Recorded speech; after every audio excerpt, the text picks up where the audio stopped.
네, 그 교재 13페이지 제1장 그 네트워크 구성 요소라고 하는 내용 보도록 하겠습니다.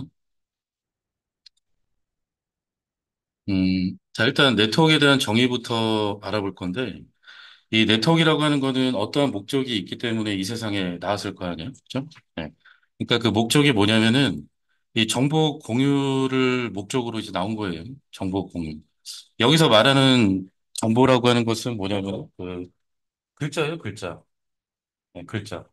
그러니까 뭐 ABCD 1, 2, 3, 4 이런 글자 있잖아요. 패스워드 글자 있죠, 글자. 아, 글자. 이런 걸 이제 정보라고 하는데, 그러니까 이런 정보를 공유하는 목적으로 이제 이 세상에 이제 나온 거고, 그 다음에 구성하는 방법은 시스템과 시스템들을 연결해서 구성을 한다고 보시면 되겠죠. 예. 그러니까 정보를 갖고 있는 시스템과 정보를 원하는 시스템들을 연결해서 구성한 망을 네트워크이다라고 이렇게 얘기를 할 수가 있어요. 그러니까 네트워크의 목적은 정보 공유고, 그다음에 구성하는 방법은 시스템과 시스템들을 연결해서 이렇게 구성한다는 거. 아, 물론 네트워크가 없었었던 시절에도 정보는 공유가 됐었겠죠. 어떻게 공유를 했었냐면은 그 종이에다가 글 적어서 공유했을 거 아니에요, 그죠? 그러니까 문서. 네. 그러니까 문서를 통해서 이제 공유를 했거나 또는 디스크 복사를 했었겠죠, 디스크. 어, 디스크를 보신 분도 계시고 못 보신 분도 계시지 않을까?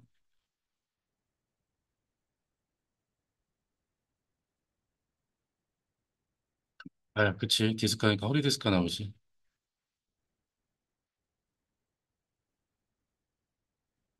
자, 요런 디스크 보신 분도 계시죠? 아, 또 처음 보는 분도 계시고, 요즘은 뭐 거의 사용할 일이 없기 때문에. 그러니까 예전에는, 내 PC에 있는 데이터를 다른 PC로 이렇게 보내려면은, 이런 디스크 복사를 이용해서 했었다고 보시면 돼요.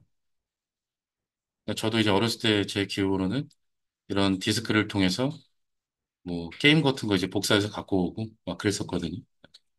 어렸을 때 문서 작업하지는 않았을 거 아니에요. 게임 복사죠, 주로. 근데 지금은 이런 네트워크라고 하는 게 여기저기 다 구성이 되어 있다 보니까 저는 디스크 복사할 필요도 없죠. 또 종이 가지고 이제 만나서 교환할 필요도 없죠. 그냥 자기 자리 편히 앉아서 뭐 인터넷 브라우저를 이용하든 뭐 뭘 이용하든 간에 자기가 원하는 정보를 손쉽게 빠르게 이렇게 얻을 수 있다는 거. 이게 다 네트워크가 있기 때문에 다 가능하다라고 보시면 돼요. 그러니까 현재 여러분들이 사용하고 있는 웬만한 서비스들은, 그러니까 모든 서비스들은 다 네트워크가 있기 때문에 가능한 거다라고 보시면 돼요. 네트워크. 네, 그래서 네트워크 있게 됨으로써 이제 장점은 일단 시간 단축. 정보를 공유하기 위해서 만날 필요 있어요, 없어요? 내가 그 장소까지 가서 만날 필요가 없잖아요, 그죠? 네. 그러니까 시간이 단축이 되고 또 비용 절감. 정보를 공유하기 위해서 내가 그 약속한 장소까지 갈 필요가 없잖아요. 그러니까 뭐 교통비도 안 들겠지, 뭐, 그냥 이런 비용 같은 게 이제 절감이 된다는 얘기고. 또 이러한 시스템들이 네트워크에 연결이 되어 있다 보니까 네트워크를 통해서 관리할 수가 있다는 얘기예요. 그래서 통합 운영 관리. 그래서 한 20년 전에는 네트워크가 막 이제 이 세상에 나와서 막 이렇게 구축이 되는 그런 시기였을 거 아니에요.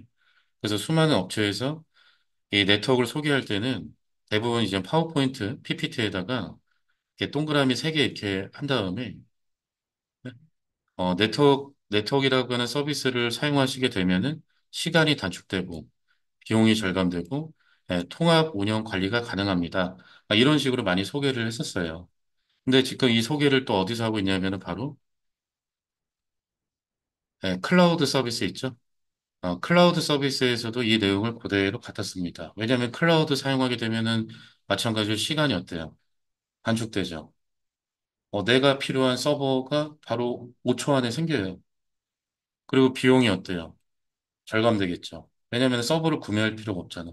네. 그리고 통합 운영 관리, 뭐 민첩성, 유용성, 뭐 기타 등등. 그러니까 이 네트워크에 대한 장점, 이 내용이 현재 클라우드 서비스를 소개할 때도 그대로 사용되고 있다고 보시면 됩니다. 대신 이제 단점은 뭐다? 보안성이 취약하다는 거. 왜 취약할 수밖에 없을까, 이게? 정보를 갖고 있는 시스템과 정보를 원하는 시스템들이 네트워크로 연결이 되다 보니까 접근이 가능해진다는 얘기잖아요. 그러니까 이게 네트워크로 연결이 되다 보니까 이 보안이 취약할 수밖에 없다는 거. 그래서 뭐 개인 기업 정보 유출, 탈취, 뭐 시스템 서버 공격 또는 악성 코드 유포. 그러니까 이러한 것들을 이 네트워크를 통해서 이제 공격자들이 이제 진행하고 있다고 보시면 되겠죠. 그러니까 완벽한 보안은 결국에 뭘 안 쓰면 되는 거죠? 네트워크를 안 쓰면 되는 거예요. 예. 그러니까 네트워크 안 쓰고 그다음 뭐 경비 잘 세우고 그러니까 물리적인 보안 잘 하면은 뭐 완벽한 보안이 되는 건데 근데 네트워크는 안 쓸 수는 없잖아, 그죠? 그래서 네트워크를 안 쓸 수가 없기 때문에 뭐 어쩔 수 없는 그런 단점인 것 같아요. 예. 그래서 요 근래 그 큰 사건 한번 터졌잖아요. 그 뭐 터졌습니까? SKT 텔레콤, SKT 그 유심. 예. 그러니까 그런 게 전부 다 악성 코드가 유입이 돼서 진행이 된 건데 그게 전부 다 어디 통해서 다 유입이 된 거예요? 다 네트워크 통해서 유입이 된 거죠. 네트워크 통해서. 그래서 요거는 이제 뭐 구글 검색을 통해서 특정 제품에서 사용하는 요 파일 저 확장자를 검색을 한 건데 그럼 클릭해서 보면은 이거 뭐 연결 안 된다.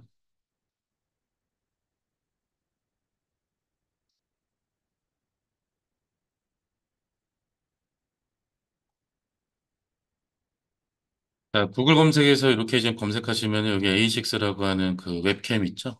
웹캠. 그 웹캠 제조사에서만 사용하는 이런 URL을 검색을 한 거예요. 그럼 이제 구글에 노출된 그런 웹캠이라면 검색이 되겠죠, 당연히. 네.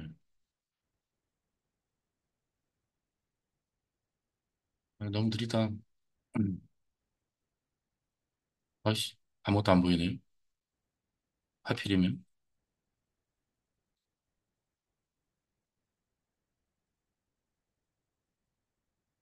이게 뭔가 나올 것 같죠? 네. 뭐 어딘지 모르겠지만 뭐 A6라고 하는 웹캠을 쓰는 그런 어디 건물인 것 같은데 그러니까 이런 식으로 구글에서 검색을 해서도 다 볼 수가 있다는 얘기잖아요. 그죠? 네. 그러니까 네트워크를 통해서 다 연결이 되어 있기 때문에 구글 검색 통해서 원하는 정보도 습득할 수 있고 접속할 수도 있고 연결될 수도 있고 뭐 우리나라는 아닌 것 같아요.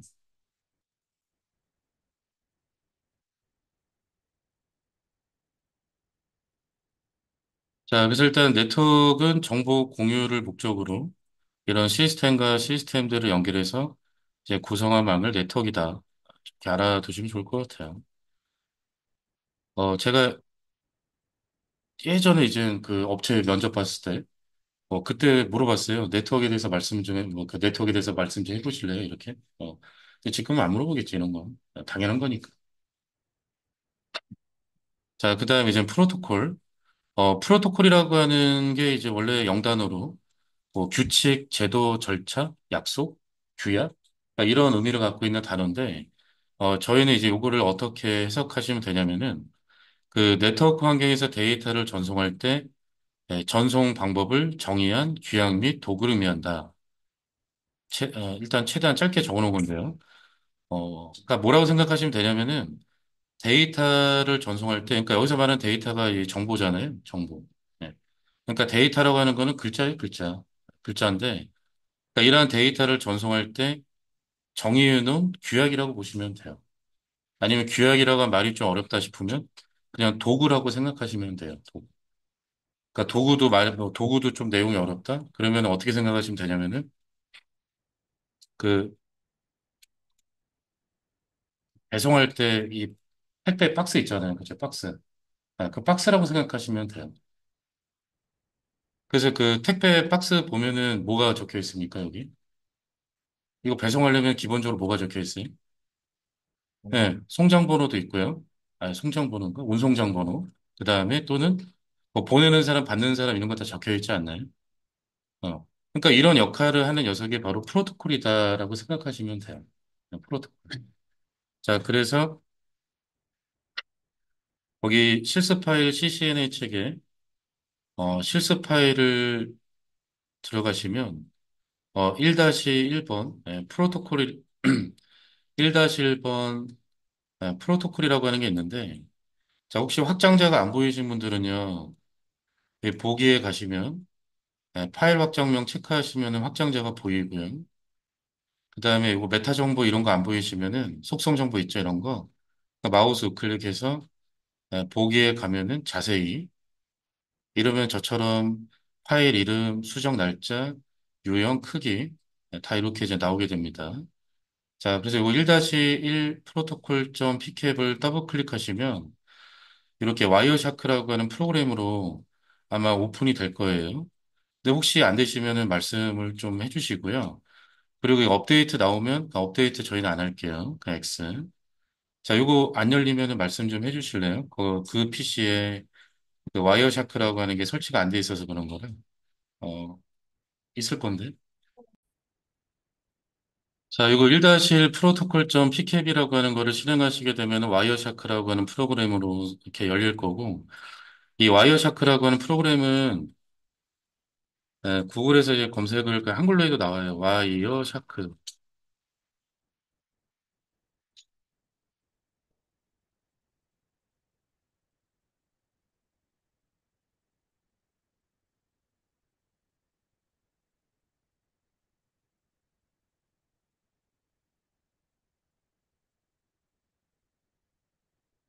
네, 그래서 여기 와이어샤크 사이트에 들어가시면 다운로드는 클릭하면은 여기 나와 있죠. 윈도우 맵 이런 식으로. 그래서 64비 그 자기 아키텍처 맞게끔 다운로드해서 설치하시면 되는데 우리는 할 필요 없죠. 되어 있으니까.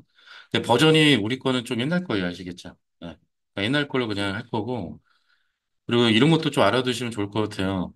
인스톨러라고 돼 있으면 얘는 설치해서 쓰는 거고, 예, 포터블 이렇게 나오면 설치 없이 바로 이제 사용이 가능한 거고. 그렇게 이제 보시면 될 것 같고. 예, 그래서 이거 뭐 무료입니다. 무료. 돈 내고 쓰는 프로그램 아닙니다. 무료로 다 제공되는 프로그램이고요. 전 세계적으로 많이 써요. 이 와이어샤크는. 음. 그래서 네트워크를 하시든 시스템을 하시든 뭐 보안을 하시든 거의 무조건 사용하는 그런 프로그램이다라고 보시면 될 것 같고 뭐 사용하는 방법은 저희가 나중에 별도로 이제 볼 겁니다. 그래서 오늘은 일단은 이 프로토콜 보는 거 위주로만 진행할 건데 그 한번 봐보죠. 필터에다가 HTTP하고 엔터 한번 해보실래요? 자, 필터에다가 HTTP 하고 엔터. 자, 그러면은 좌측에 여기가 패킷 넘버인데 98번. 자, 98번 클릭해서 보시면 여기 하이퍼 텍스트 트랜스퍼 프로토콜이라고 나와 있지 않나요? 네. 자, 하이퍼라고 하는 단어가 검색해서 보면은 하이퍼라고 나옵니다. 뭐야 이거? 번역을 하이퍼라고 하면은 내가 뭐 하려고 검색을 하니? 과도한이라고 하는 의미를 갖고 있대요. 과도한. 네. 과도한. 네. 텍스트는 이거는 검색 안 해도 되죠? 글자잖아요, 글자. 네. 그 다음에 트랜스퍼는 전송이라고 하는 의미를 갖고 있는 단어입니다. 그럼 그대로 해석해 보실래요? 과도한 텍스트를 전송하는 프로토콜이다라는 뜻이죠. 그러니까 많은 양의 글자를 전송시킬 수 있는 프로토콜이다라는 얘기예요. 네. 그럼 많은 양의 글자는 보통 어디에 들어가 있나요? 문서 안에 들어가 있지 않나요? 문서? 네. 그러니까 문서 안에 있는 많은 양의 글자를 전송해주는 프로토콜이다라는 얘기예요. 네. HTTP. 그러니까 우리가 얘를 통해서 보통 인터넷 그 브라우저 실행해서 이렇게 글자 같은 거를 보고 있는 거거든. 그래서 한번 열어봅니다. 자, 열어보시면은 얘네들이 다 데이터예요, 데이터. 글자 데이터. 글자 데이터고, 그 다음에 이게 이제 요청이고요. 요청. 제가 뭘 보고 요청인지 아냐면은 요거 get. 이것도 미리 좀 알아두세요. 이 get이라고 하는 저 단어가 많이 나와, 하다 보면은. 그래서 get이라고 하는 거는 그러니까 뭔가를 이렇게 얻겠다는 뜻이거든요. 뭔가를 얻겠다, 획득하겠다. 그러니까 뭔가를 요청해서 얻겠다는 그런 단어이기 때문에 보통 뭔가를 요청할 때 많이 나와요, 실제 요청. 예. 그래서 나 뭐 좀 주세요라고 요청을 한 거고 101번 응답이에요. 101번. 바로 밑에 101번 클릭하면은 여기 200번 OK라고 나와 있죠. 이게 HTTP 응답이거든요. 정상적인 응답. 그러니까 요청을 보내고 응답을 받은 거야. 200번 오케이. 그래서 밑에 라인 베이스 텍스트 데이터를 여시면 여기 안에 네, 뭔지 모르겠지만 내 아이디가 다르네. 그러니까 뭔지 모르겠지만 글자들이 들어가 있잖아요. 글자들. 그죠? 네. 그러니까 이게 이제 HTTP라고 하는 녀석이 이런 글자 데이터를 주거니 받거니 하는 녀석인데 자, 그러면 지금 보시면요. 다시 98번을 클릭해서 볼까요? 자, 글자 데이터를 갖고 있는 얘를 전송하기 위해서 지금 어떤 프로토콜이 사용이 되고 있습니까? 트랜스미션 컨트롤 프로토콜. 네, 줄여서 뭐라고 할까요? UFC. TCP. TCP. TCP라고 하는 프로토콜이 사용이 됐고, 그 다음에 또 어떤 프로토콜이 사용되고 있어요? IP, 인터넷 프로토콜. IP. 그 다음에 또 어떤 프로토콜이 사용되고 있냐면은, 이더넷이라고 하는 프로토콜이 이렇게 사용되고 있잖아요. 그럼 결국에 이 글자를 전송하기 위한 이 HTTP라고 하는 녀석을 보내기 위해서 지금 프로토콜 몇 개를 사용하고 있어요? 하나, 둘, 세 개. 프로토콜 세 개를 사용하고 있다는 얘기예요. 저거 하나 보내려고. 이해되시겠어요? 그러니까 우리가 물건을 배송하려면 그 박스에다 포장해서 배송하잖아요. 그죠? 그 다음에 박스에다 뭘 적어요? 아까 얘기했듯이. 보내는 사람, 받는 사람 이렇게 적어서 보내잖아요. 그러니까 그런 거 똑같아요. 이게 물건이고, 응? 이게 박스라고 생각하시면 돼. 배송할 때 사용하는 박스. 그래서 보니까 뭐가 적혀 있어, 얘네들? 전부 다. SRC 출발지, 소스, 어디 있어? DST, 데스티네이션, 목적지. 출발지 주소, 목적지 주소. IP도 봐봐요. IP도 출발지 주소, 목적지 주소. 이더넷도 보면은 출발지 주소, 목적지 주소. 다 이렇게 주소들이 들어가 있잖아요. 주소. 그러니까 네트워크 장비들은 저 주소들을 보고 데이터를 보내는 거예요. 이해되시겠죠? 음. 분석은 다 누가 해줍니까? 분석은? 이 프로그램이 다 분석해주죠? 저희는 분석된 결과를 볼 줄만 아시면 된다는 얘기야. 그러니까 제가 아까 처음 수업 시작하기 전에 또 이제 분석이라고 한 말을 쓰면 안 되는 시대라고. 프로그램이 다 분석을 해주니까. 자, 그래서 지금은 처음 보는 거니까 이게 눈에 잘 안 들어오시면 나중에는 그냥 눈에 잘 들어오실 거예요. 지겹게 볼 거니까 이런 것들. 다른 것도 한번 봐볼까요? 필터에다가 텔렛하고 엔터. 자, 필터에다가 텔렛하고 엔터.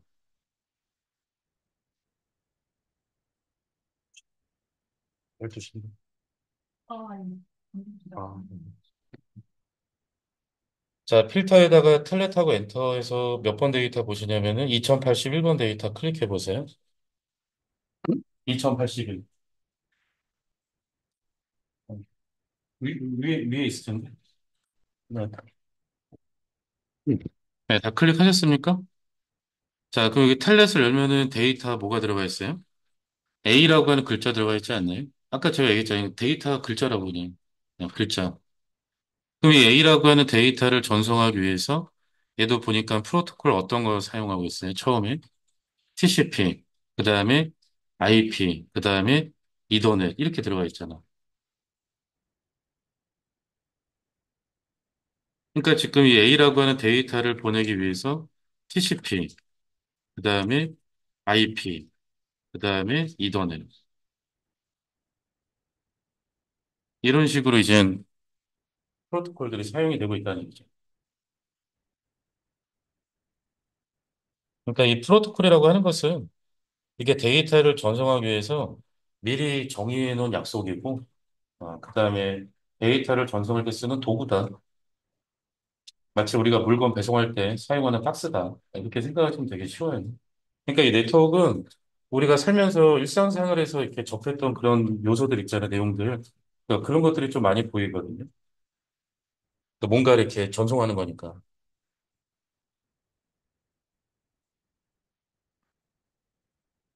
네, 그래서 프로토콜이라고 하는 것은 원래 영단어 의미로는 절차, 제도, 규약, 뭐 이런 의미를 갖고 있는 단어인데, 저희는 네트워크 환경에서 데이터를 전송할 때 전송 방법을 정의한 규약이다 또는 도구이다.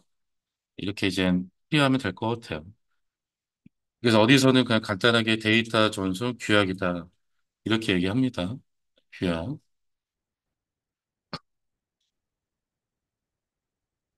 자, 그러면 이 프로토콜을 어떻게 사용하냐면은 인캡슐레이션이라고 하는 과정에서 사용이 된대요. 인캡슐레이션. 자, 그럼 우리는 필터에다가 뭐 교재대로 진행한다면 자, 필터에다가 HTTP 하고 엔터 하신 다음에 위로 쭉 올려서 어, 자, 필터에다가 HTTP 하고 엔터 하시고 여기 마우스 위로 쭉 올리신 다음에 다시 우리는 98번을 봐볼게요.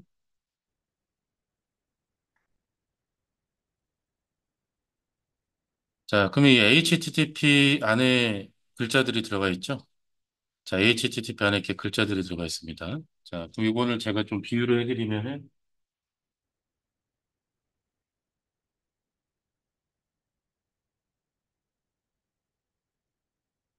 제가 박스로 비유를 해드리면은, 음, 지금 HTTP 안에 있는 이런 글자 데이터가 제가 지금 손에 들고 있는 영양제라고 생각하시면 돼요. 네. 그러니까 이게 데이터고, 그 다음에 이런 영양제가 있으면 기본 박스가 있지 않나요? 기본 케이스? 이게 HTTP라고 생각하시면 돼요. 그러니까 HTTP 안에 이런 글자들이 들어가 있다는 얘기죠. 예. 그럼 이 HTTP를 전송을 해야 되는데 이 상태로 전송합니까? 안 합니까? 야, 이 상태로 이게 어떻게 전송하냐? 그러니까 뭐가 필요하다? 박스가 필요하다는 얘기죠. 택배 박스. 이해되시죠? 그러니까 다시 한번 보면은 이 영양제가 데이터, 글자 데이터, 그 다음에 이 영양제 기본 케이스가 HTTP라고 생각하시면 돼요. HTTP.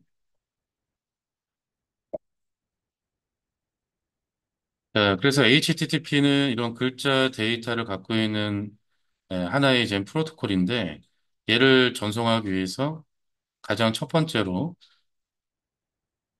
어,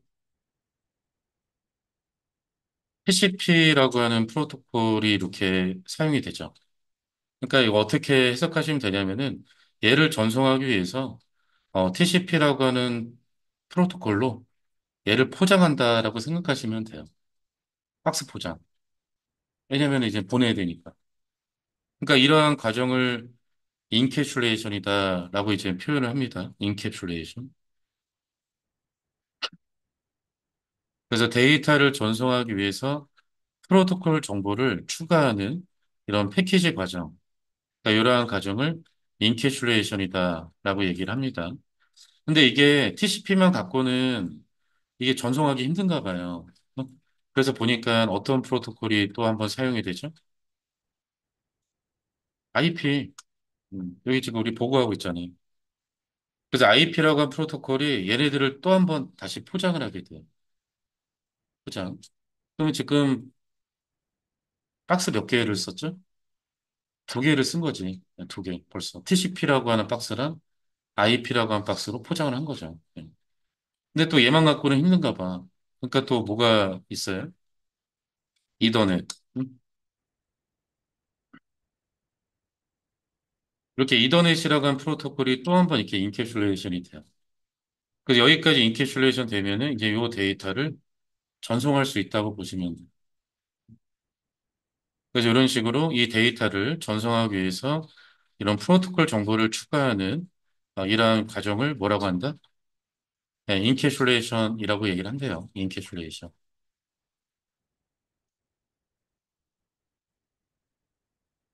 자, 그리고 이제 앞으로 저희는 얘네들을 이제 뭐라고 할 거냐면은 뭐 프로토콜은 맞지만 이렇게 인캐슐레이션 돼 있잖아요.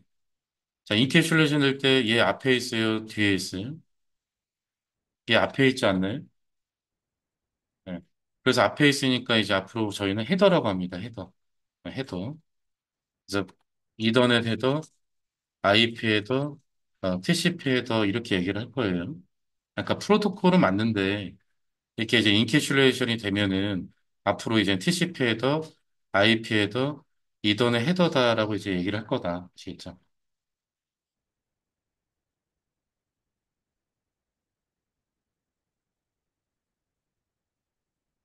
자, 그럼 직접 클릭해서 한번 봐보실래요? 자, TCP를 클릭해서 보니까 왼쪽 밑에 네, 헤더 크기가 나옵니다.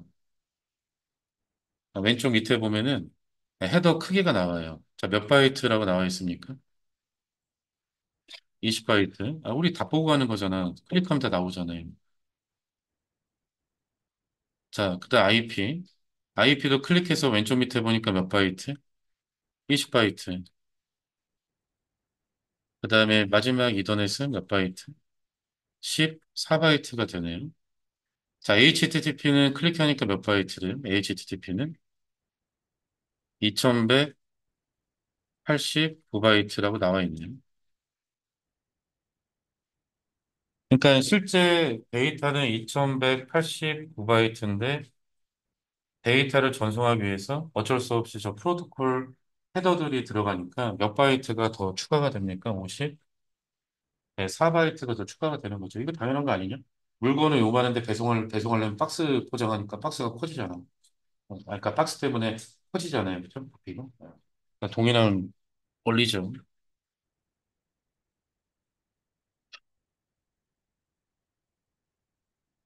자, 그래서 그 외울 필요도 없어요. 뭐 TCP 20바이트다, IP 20바이트다, 이더넷 14바이트다 이렇게 달달달 외울 필요 없죠. 클릭하면 다 나오는 것들이잖아. 네. 근데 외워야 돼요. 만약에 누군가 물어봤는데 모르면 그거 아니잖아. 좀 그런 거. 네. 그러니까 기본적인 좀 몇 가지 내용들은 좀 암기를 좀 해야 되고. 네. 그 당장 외우라는 것도 아니고요. 여러 번 보시면서 자연스럽게 그냥 습득하시면 될 것 같아요. 그리고 제가 이제 또 귀에 피가 나도록 계속 물어보거든요. 몇 바이트냐, 몇 바이트냐. 그때마다 대답하시면 자연스럽게 외워지는 것입니다.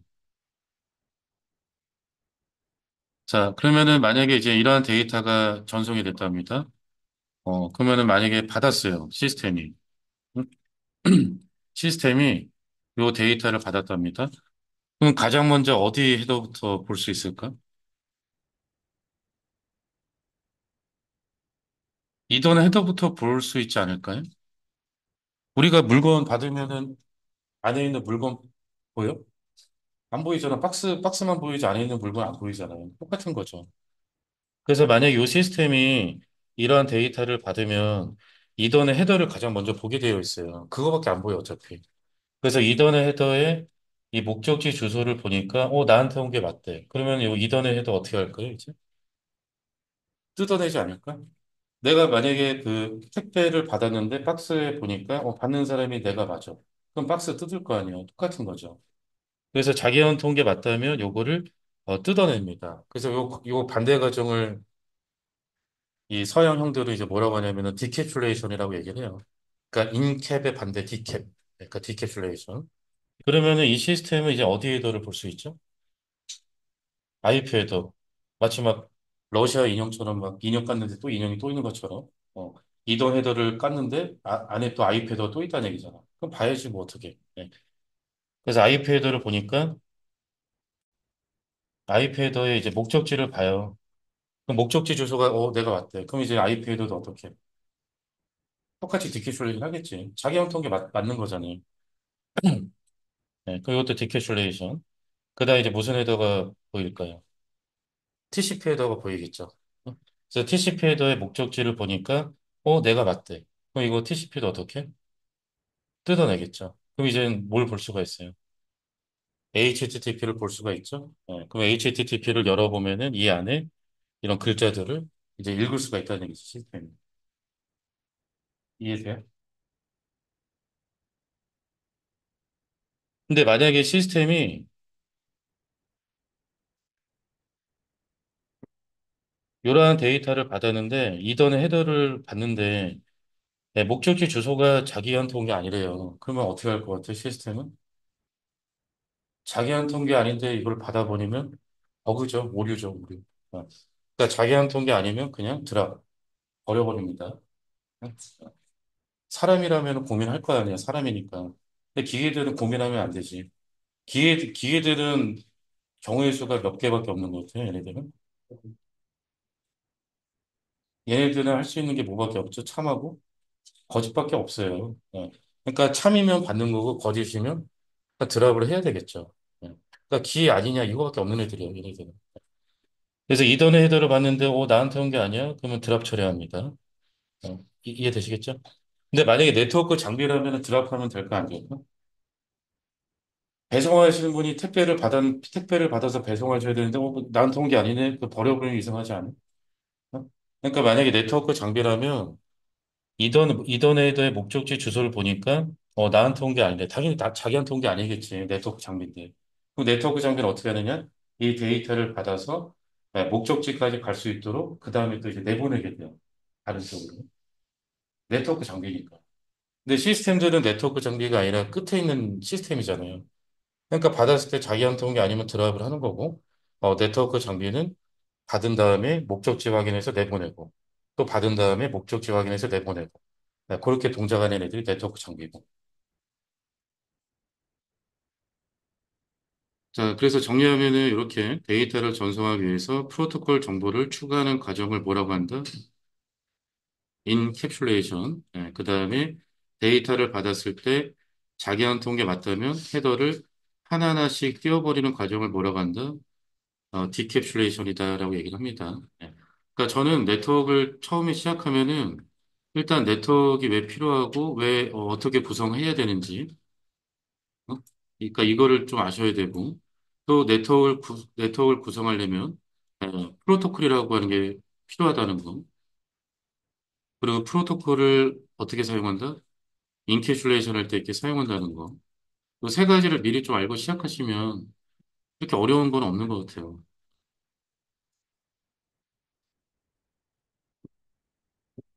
음, 여기까지 좀 이해 좀 되시겠죠? 아니, 어려운 내용은 아직 없는데. 여기까지 이해는 되실 거고. 네, 그러면은 잠깐 쉬었다가 내용 이어서 보도록 하겠습니다. 자, 그래서 요거 예제를 같이 한번 봐볼게요. 필터에다가 텔넷 하고 엔터를 하시면 텔넷이라고 하는 데이터들이 이렇게 나오는데 자, 2081번 데이터 얘를 이제 클릭하신 다음에 그 아까 HTTP처럼 이렇게 한번 만들어 보시라는 얘기인데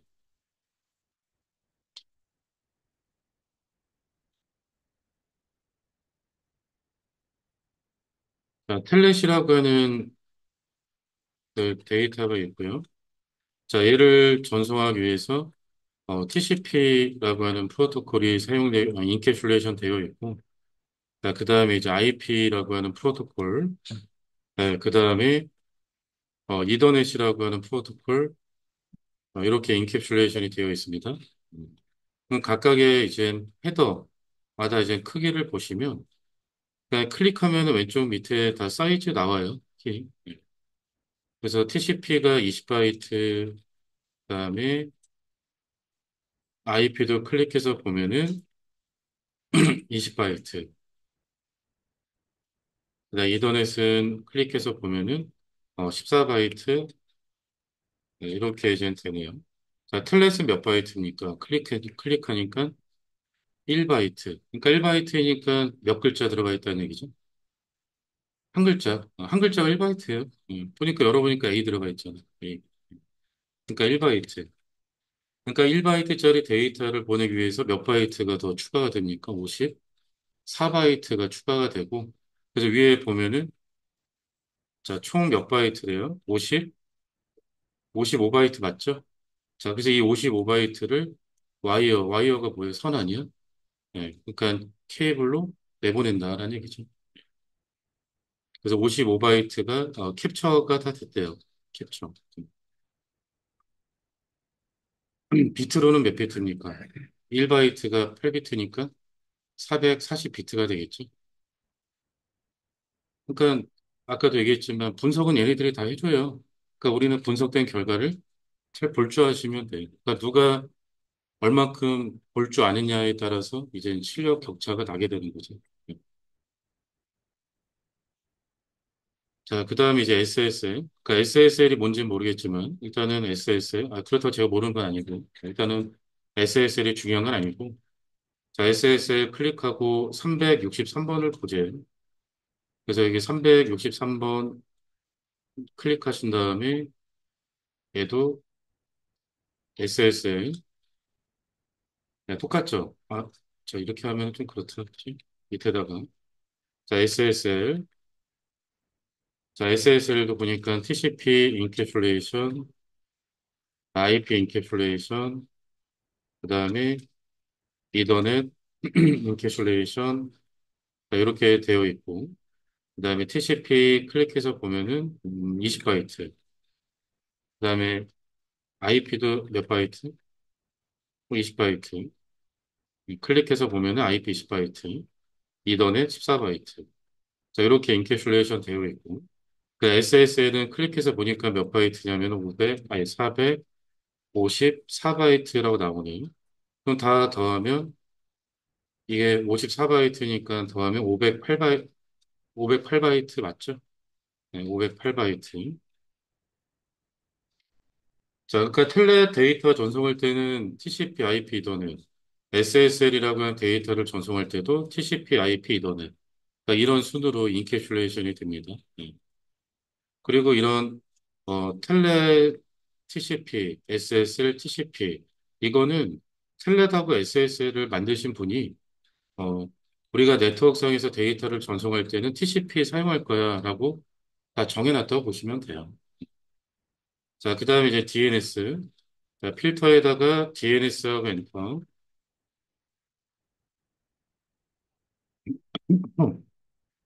55번 데이터를 보세요. 자, 55번 클릭해서 보니까, 자, DNS가 뭔지는 모르겠지만, 일단 DNS라고 하는 녀석이 있고, 이번에는 TCP가 아니라 UDP라고 하는 녀석이 인캡슐레이션 된 것 같아요. 그 다음에 IP, 그 다음에 이더넷. 그래서 UDP는 몇 바이트냐면은, 클릭해서 보니까 8바이트밖에 안 돼요. 그죠? 8바이트. 그래서 UDP 8바이트. 그 다음에 IP는 뭐 클릭 안 해도 이제 아실 것 같은데 20바이트. 그다음 이더넷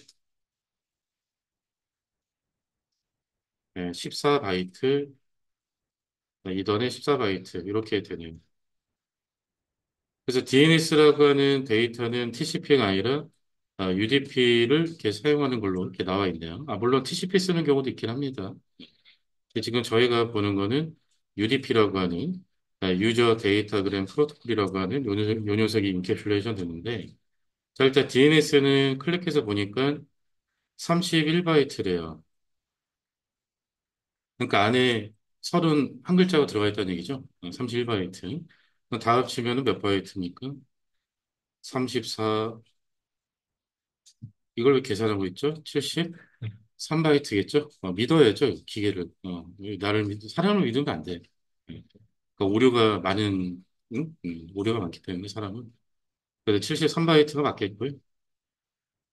그 다음에, 자, ICMP. 자, 필터에다가 ICMP 100, 뭐야, 1359번. 맨 위에 있는 요 녀석이네. 자, ICMP 같은 경우는 보니까요. 얘는 TCP, UDP 이런 게 없고 바로 IP. 그다음에 이더넷. 이렇게 인캡슐레이션 되어 있는데 그러니까 이거는 이 ICMP라고 하는 이 데이터는 굳이 TCP, UDP를 사용할 필요가 없다는 얘기예요. 예를 들어서 만약에 뭐 두루마리 휴지를 배송하는데 막 뽁뽁이 감쌀 필요 있어요, 없어요? 없잖아요. 깨지는 물건도 아닌데. 그러니까 이 ISMP라고 하는 데이터는 오히려 TCP, UDP가 들어가는 것 자체가 의미가 없기 때문에, 불필요하기 때문에 그냥 IP 이더넷만 있으면 되나 보죠. 네. 자, 그럼 IP는 몇 바이트냐면은 뭐 20바이트. 그다음 이더넷은 클릭하시면 14바이트. 이렇게 되고. ICMP 자체가 몇 바이트냐면은 보니까 40바이트짜리네요. 40바이트. 그럼 다 합치면은 74바이트. 맞네요. 그다음 마지막 ARP.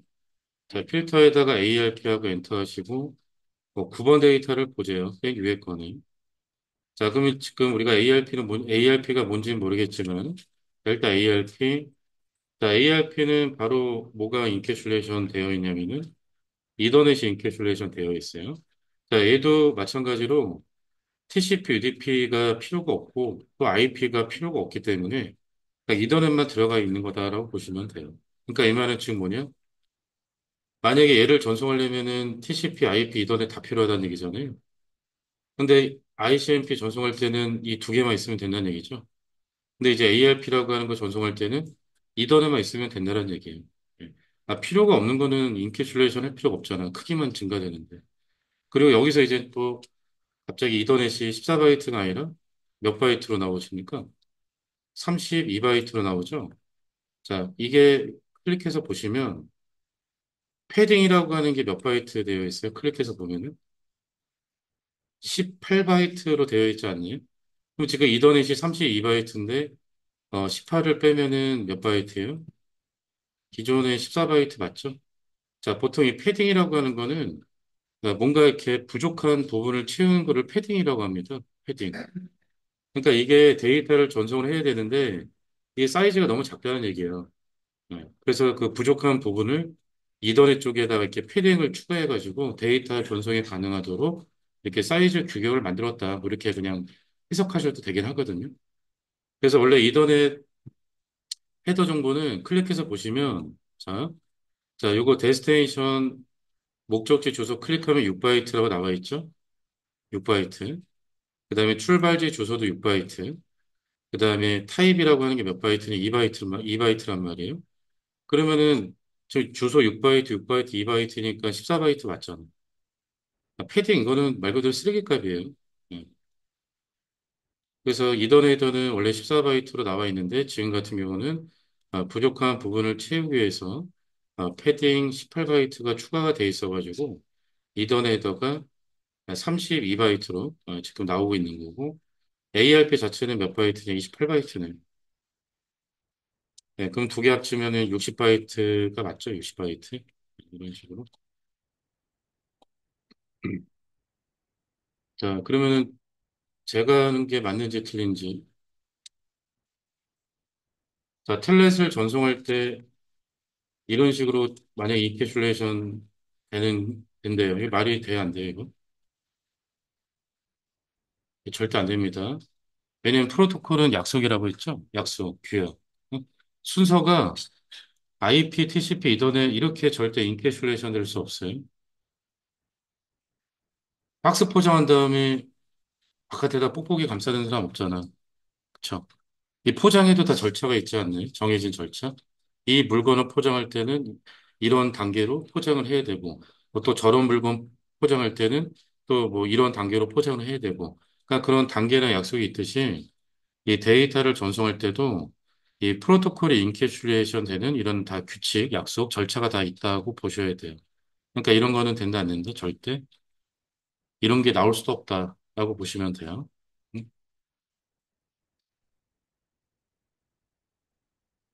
그래서 무조건 다 이런 식으로 순서가 다 정해져 있다는 거. 자, 이렇게 다 한 번씩 보셨죠? 음. 자, 그 다음에 이제 네트워크 유형에 대해서 알아보면은 뭐 네트워크 유형은 종류가 많이 있겠지만 좀 큰 단위 위주로만 제가 이제 작성을 해놨는데 일단 랜이라고 해서 로컬 에어리어 네트워크 약자인데요. 이 로컬이라고 하는 단어에 힌트가 들어가 있죠. 네, 보통 로컬이라고 하면은 내가 있는 그 지역을 로컬이라고 하지 않니? 그래서 보통 어디 여행 가도 현지인들을 뭐라고 합니까? 로컬 사람이라고 얘기를 하잖아요. 그죠? 예. 그러니까 이 랜이라고 하는 네트워크는 그냥 내가 속해 있는 내부 네트워크를 랜이라고 얘기를 해요. 내부 네트워크. 그러니까 지금 이게 강의장 네트워크 환경이 랜이 되겠죠. 랜. 예, 랜. 자, 그럼 이러한 내부 네트워크라고 하는 랜을 구축할 때 어떤 장비들을 사용하게 되냐면은 스위치라고 하는 장비가 필요하고요.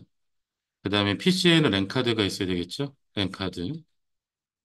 원래는 네트워크 인터페이스 카드라고 해서 NIC라고 하는데 많은 분들이 랜카드라고 얘기를 합니다. 그러니까 왜 랜카드라고 얘기를 하는 것 같아요? 랜에서 쓰는 네트워크 장치이니까 랜카드라고 얘기를 하는 거지. 그 다음에 UTP 케이블. 많은 분들이 뭐라고 하죠? 랜선이라고 얘기하지 않나요? 랜선? 랜 케이블? 그러니까 랜에서 쓰니까 랜 케이블, 랜선이라고 하는 건데 정확한 이름은 UTP 케이블이라고 합니다. UTP 케이블. 그다음에 무선 AP도 랜 장비예요. 랜 장비. 자, 랜 장비의 공통사항이 다 뭐냐면은 이런 시스템들을 연결하는 게 목적이에요. 시스템들, PC, 서버, IP 전화기. 그러니까 네트워크에 연결되는 이런 시스템들을 연결하는 게 이제 목적인데, 그래서 이러한 이제 물리적인 장비로 이 내부 네트워크라고 하는 랜을 만들면 데이터를 전송할 때는 여기 이더넷까지 전송한답니다. 그러니까 우리가 좀 전에 얘네들 봤잖아요. 전부 다 공통적으로 뭐가 다 들어가 있어요? 아, 이더넷은 있지 않나요? 이더넷. 그러니까 이 이더넷이라고 하는 프로토콜이 바로 내부에서 데이터를 전송할 때 사용하는 프로토콜이다라는 얘기예요. 그러니까 이거 없으면 돼, 안 돼? 절대? 절대 안 돼. 꼭 있어야 돼요, 얘는. 예. 참고로 우리가 보고 있는 지금 이 네트워크 내용은 한 40년 전 내용이에요, 다. 그러니까 신기술도 아니고요. 요즘에 나온 기술도 아니고 거의 한 40년 전에 나온 내용들을 아직까지 지금 하고 있다는 얘기죠. 어. 네트워크는 앞으로도 안 바뀌어요. 그러니까 뭐 지구에서 화성으로 이사 가지 않는 이상은 네트워크는 안 바뀐다고 보시면 돼요. 그러니까 얼마나 편해. 한 번만 알아두면은 평생 가는 거잖아. 저도 이 네트워크 수업을 지금 몇 년째 하고 있냐고 24년째 하는 거. 아우, 엄청 지겹겠죠? 음. 그러니까 네트워크는 안 바뀌어요. 지구가 없어지지 않는 이상은 뭐 다른 데로 이주하지 않는 이상은 네트워크는 안 바뀐다는 거. 그리고 지금 우리가 하는 내용은 원래 미국에서 다 어떠한 목적으로 처음에 나왔었을까요? 군사 목적. 그러니까 군사 목적으로 사용했던 것들이 대부분 1980년도쯤에 다 이렇게 오픈됐단 말이에요. 기업에서 사용할 수 있도록, 민간인도 사용할 수 있도록 다 이제 오픈된 그런 기술이다라고 보시면 되는데, 원래는 전부 다 이런 네트워크 관련된 내용들, 뭐 암호학 관련된 내용들 다 원래 군사 목적으로 원래 쓰는 거죠. 정보를 뭐 교환하거나 또는 정보를 감추거나 그런 목적으로 원래 썼던 건데, 지금은 뭐 네, 네트워크가 있기 때문에 되게 편안한 세상이지. 여러분 네트워크 한 10분 동안 안 되면 할 거 있어요? 없어요? 야, 네트워크 안 되면 스마트폰이냐 이게? 핸드폰이지? 네트워크 안 되면 할 게 없어 진짜. 그러니까 그만큼 네트워크가 있기 때문에 아주 편안한 그런 서비스를 누리고 있는데 뭔 얘기하다가 제가 갑자기, 그래서 이더넷 요 이더넷 프로토콜은 없을 수가 없어요. 아시겠죠? 이더넷. 야, 다행히도 이거 하나밖에 없어. 이게 하나밖에 없으니까 다행이지 또 막 이런 거 여러 개 쓰면 그 여러 개 다 알아봐야 되는 거 아닌가요? 원래 초창기에는 저 이더넷 말고도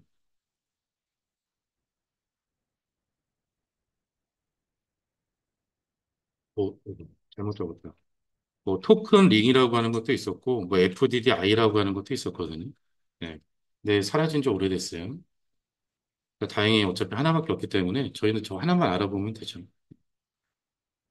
그러면은 저기 바탕화면에 보면은 어, 이게 시스코 패킷 트레이서라고 하는 그 아이콘이 있으신 분들은 요거 더블 클릭해서 실행하시면 되고 많이 없으신 분들은 여기 윈도우 찾기에다가 시스코라고 입력하면은 시스코 패킷 트레이서라고 아마 있을 거예요. 요거 일단 실행해 주시고 혹시 못 찾으시겠다면은 얘기를 하시면 돼요. 저한테.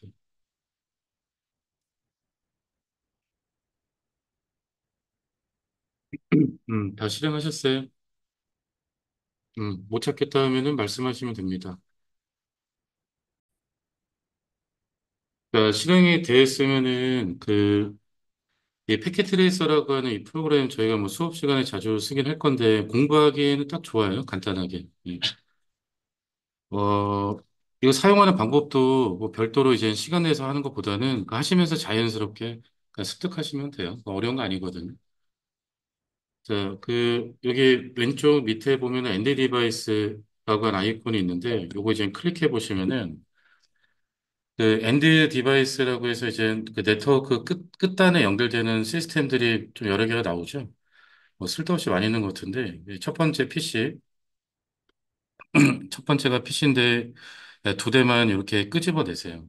그러니까 마우스로 클릭한 상태에서 바깥으로 빼면 돼요. 드래그 앤 드랍. 자, 그럼 PC 두 대가 있고, 그 다음에 뭐 왼쪽 PC를 클릭해서 보시면, 뭐 이렇게 이제 생겼답니다.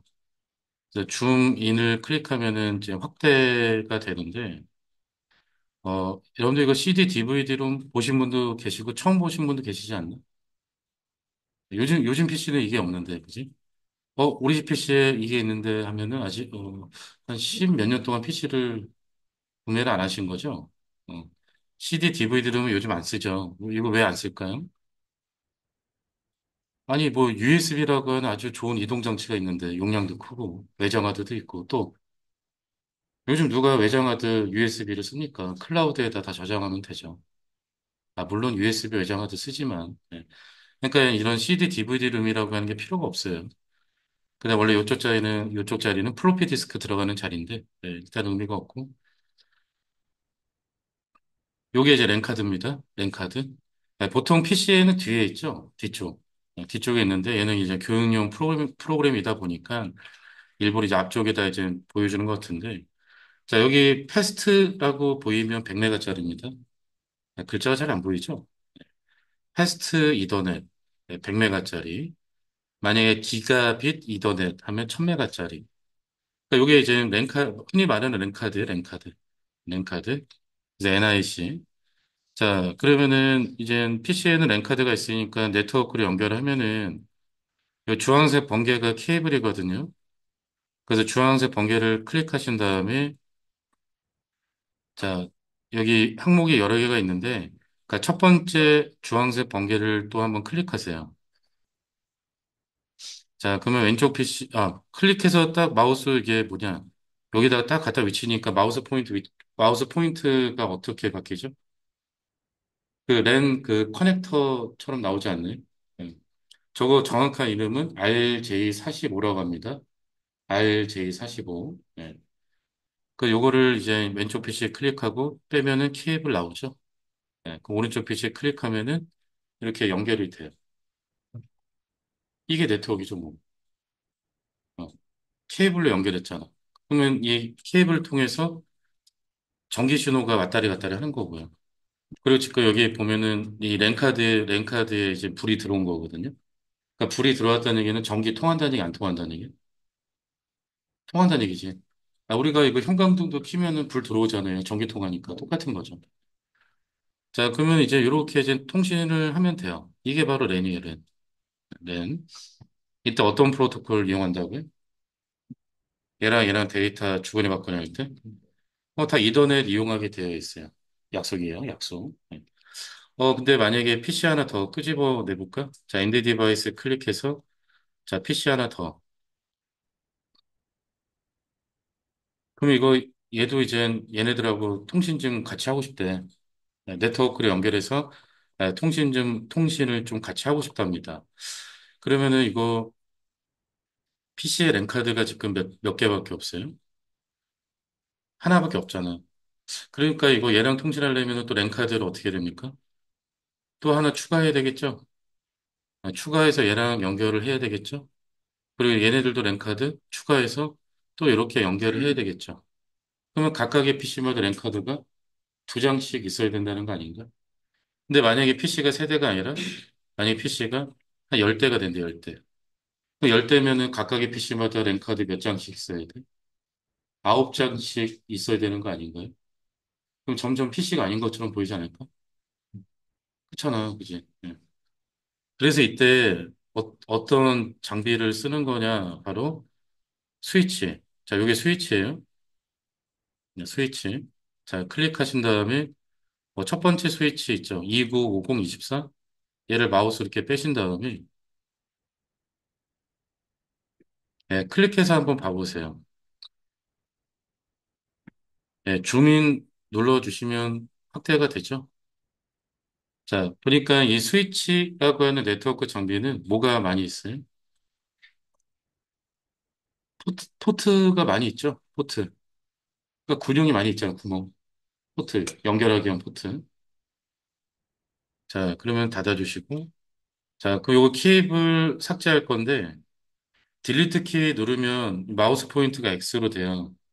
그러면 케이블 클릭하면은 케이블이 삭제가 되고, 만약에 뭐 PC나 스위치 클릭하면은 걔네들이 삭제가 돼요.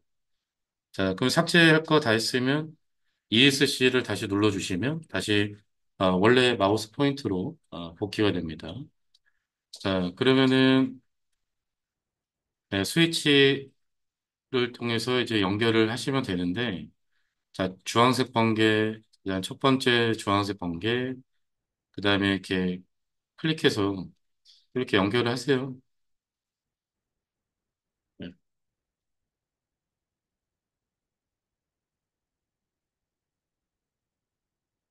요즘 클라우드, 그 퍼블릭 클라우드는요, 이렇게 그림을 그려주잖아요. 그러면은 이 그림에 맞는 환경을 만들 수 있는 코드를 만들어줘요. 되게 편하죠. 그러니까 이 오른손만 쓰면 된다니까. 진짜요. 나중에 여러분들 보시면 아시겠지만은 클라우드 쪽 내용 나가면 진짜 왼손은 주머니에 넣고 한다니까요. 그러니까 되게 편안하게 잘 되어 있어요. 자, 그러니까 이 스위치라고 하는 장비는 보니까 이제 언제 쓰는 거예요? 일단 내부 네트워크를 구축을 할 때 쓰는데 PC 몇 대 이상 있을 때? 두 대 이상. 그러니까 여러 대 시스템을 연결할 때 쓰는 그 내부 네트워크 장비가 바로 스위치 장비라고 보시면 돼요. 자, 그럼 저희 이제 연습할 거니까 이 똑같은 환경을 여기다가 세 개를 더 한번 만들어 보실래요? 뭐 이렇게 하면서 자연스럽게 패킷 트레이서 사용하는 방법 습득하는 것이 뭐. 자, PC 엔드 디바이스 가서 PC 딱딱딱 세 개. 아니, 미리 PC 다 이렇게 빼놓으세요. 개수정에서 한 방에 짱, 이런 게 없어. 요거 선택하고 아홉 개, 엔터. 그 아홉 개 짜라라락 이렇게 나오면 편할 텐데. 그치? 전체 드래그 해가지고 컨트롤 그렇게, C랑 그렇게 해도 돼요. 그건 좀 이따가 제가 알려드리거든요. 처음부터 너무 그 요령 쓰면은 그렇잖아요. 처음에는 이렇게 하는 거고, 그 다음에 이제 제가 이제 요령을 알려드리는 거죠. 남들보다 빨리빨리 할 수 있는 방법.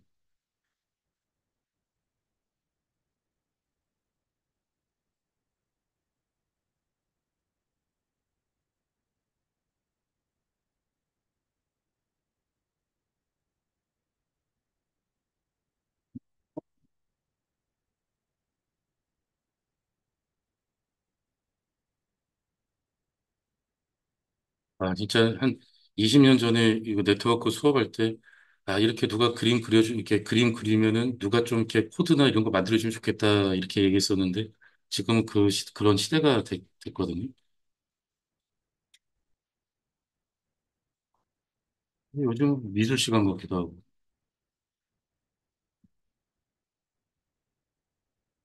근데 이게 개발하시는 분들은 그래픽 기반을 좋아하실 거예요. 그죠? 네. 근데 이제 그 그러니까 엔지니어 분들 계시잖아요. 그죠? 그러니까 직무가 이제 엔지니어로 하시는 분들은 그래픽보다 명령을 더 좋아하세요. 명령. 다 만드셨어요? 뭐 너무 이렇게 좌우로 정렬 이쁘게 안 하셔도 돼요. 뭐 어차피 대충 해도. 음.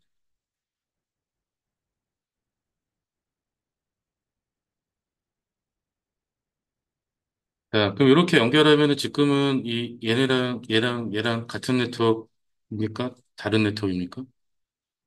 다른 네트워크이죠? 네. 자, 그럼 이제 케이블을 연결할게요. 자, 주황색 번개 또 이용해서 이번에 스위치끼리.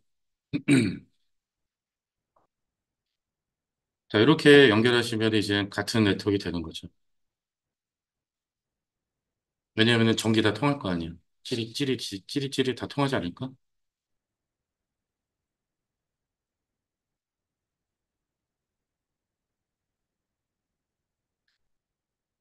자, 그 다음에는 이 네트워크 장비 중에 요 녀석이 이제 라우터라고 하는 장비예요. 라우터.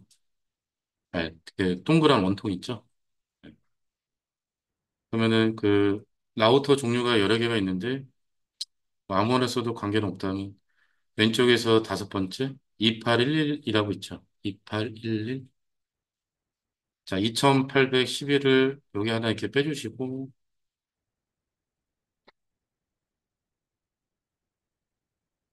그 다음에 요거, 음, 이 구름 아이콘 보이세요? 클라우드? 네, 보통 그 네트워크에서 그림을 그릴 때 저 구름이 의미하는 게 뭐냐면은 그 네트워크 망을 의미합니다. 망. 뭐 인터넷 망, 뭐 무슨 망 있죠. 왜냐면은 그 망 안에는 수많은 장비들이 있잖아요. 근데 그 수많은 장비들을 다 어떻게 표현해? 그러니까 보통 그냥 구름 하나로 때우거든요.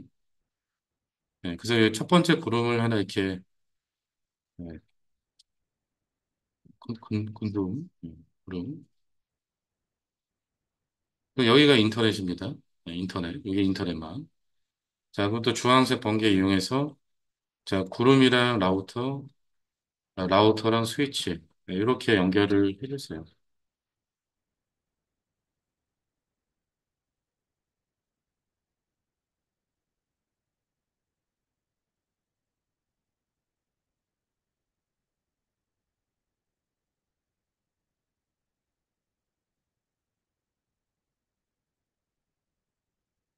음, 갑자기 미술 시간이 돼버렸네, 정말. 다 연결하셨어요? 네. 자, 이런 식의 연결 구조를 뭐라고들 얘기하냐면은, 버스 토폴로지라고 얘기를 해요. 버스 구조. 버스 구조, 버스 토폴로지. 그러니까 옆으로 찍찍찍 연결하는 거, 이렇게. 자, 이거 연결하기는 편해요, 불편해요, 보니까? 만약에 여기가 A 강의장, B 강의장, C 강의장, D 강의장이라면, 여기 B 강의장은 A 강의장으로부터 케이블 끌어 연결하면 되죠. 또 옆으로 또 연결하면 되고, 또 옆으로 연결하면 되니까 근거리에서 바로바로 연결이 되잖아. 그러니까 연결하기는 그나마 좀 수월할걸요? 근데 이런 구조에 문제가 항상 있어요. 어떤 문제가 있을 것 같아요? 만약에 여기 케이블 문제가 발생이 됐대요. 그러면 여기 이쪽 사용자들은 인터넷 됩니까? 안 됩니까? 인터넷이 안 되겠죠. 지금 죄다 인터넷 다 일로 나가는 건데. 예. 아니면 여기 스위치가 뭐 전원이 내려갔대. 그럼 몽땅 다 인터넷 안 되는 거 아닙니까? 예. 그러니까 이 버스 토폴로지는 그냥 초창기 아주 옛날에 예. 아주 옛날에 썼던 그런 연결이라고 보시면 되겠고 만약에 그 뭐 기업 고객에서 고객 환경 네트워크를 구축하는데 이런 식으로 만약에 설계를 했다면 그거 딱 용목이 딱 좋아요. 그러니까 이런 식의 연결은 현재 사용하지 않는다라고 보시면 될 것 같아요. 그래서 이런 연결의 이름 정도는 알아두세요. 버스 구조, 버스 토폴로지. 자, 그럼 저희는 이거 딜리트 키 눌러서 여기 케이블 연결된 거 이렇게 없앨까? 네, 이렇게 없애주시고, 네, ESC.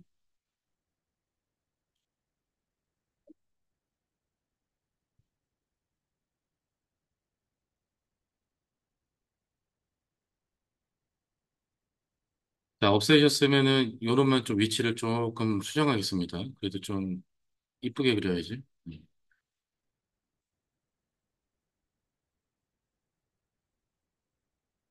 자, 그럼 다시 스위치를 클릭하신 다음에요, 스위치.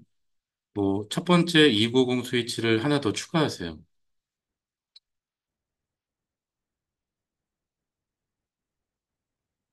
자, 그래서 여기다 추가하시고요. 이제 주황색 번개 첫 번째 거. 자, 각각의 강의장 스위치들을 새로 추가한 스위치 쪽에 이렇게 연결합니다.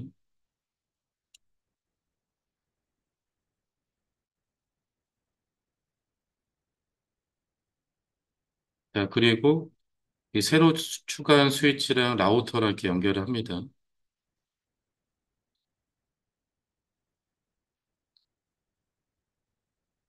그래서 이러한 구조를 뭐라고들 다들 얘기하냐면은, 스타 토폴로지, 스타 구조라고 얘기를 해요. 네. 그래서 이때 이 새로 추가한 스위치를 보통 이제 메인 스위치 아니면 뭐 분배 계층 스위치, 네, 뭐 이렇게 얘기를 하시거든요.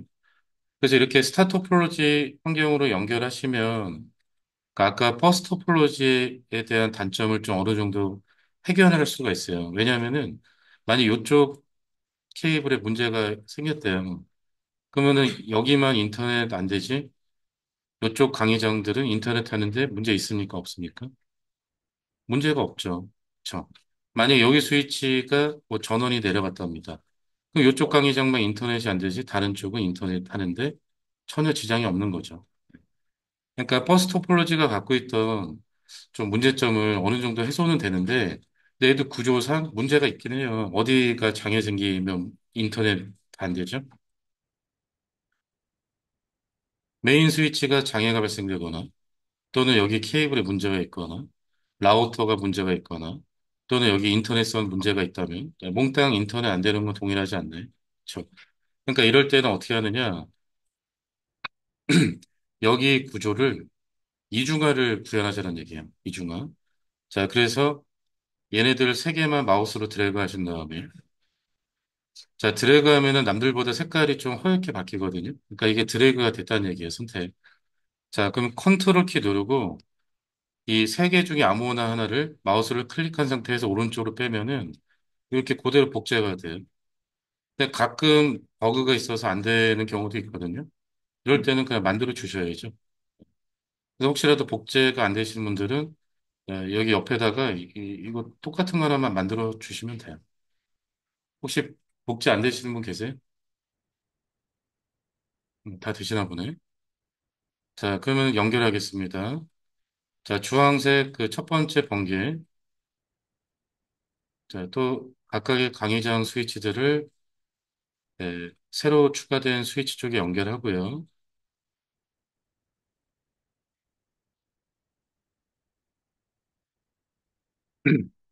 자, 그리고 지뢰들끼리도 연결하세요, 이렇게.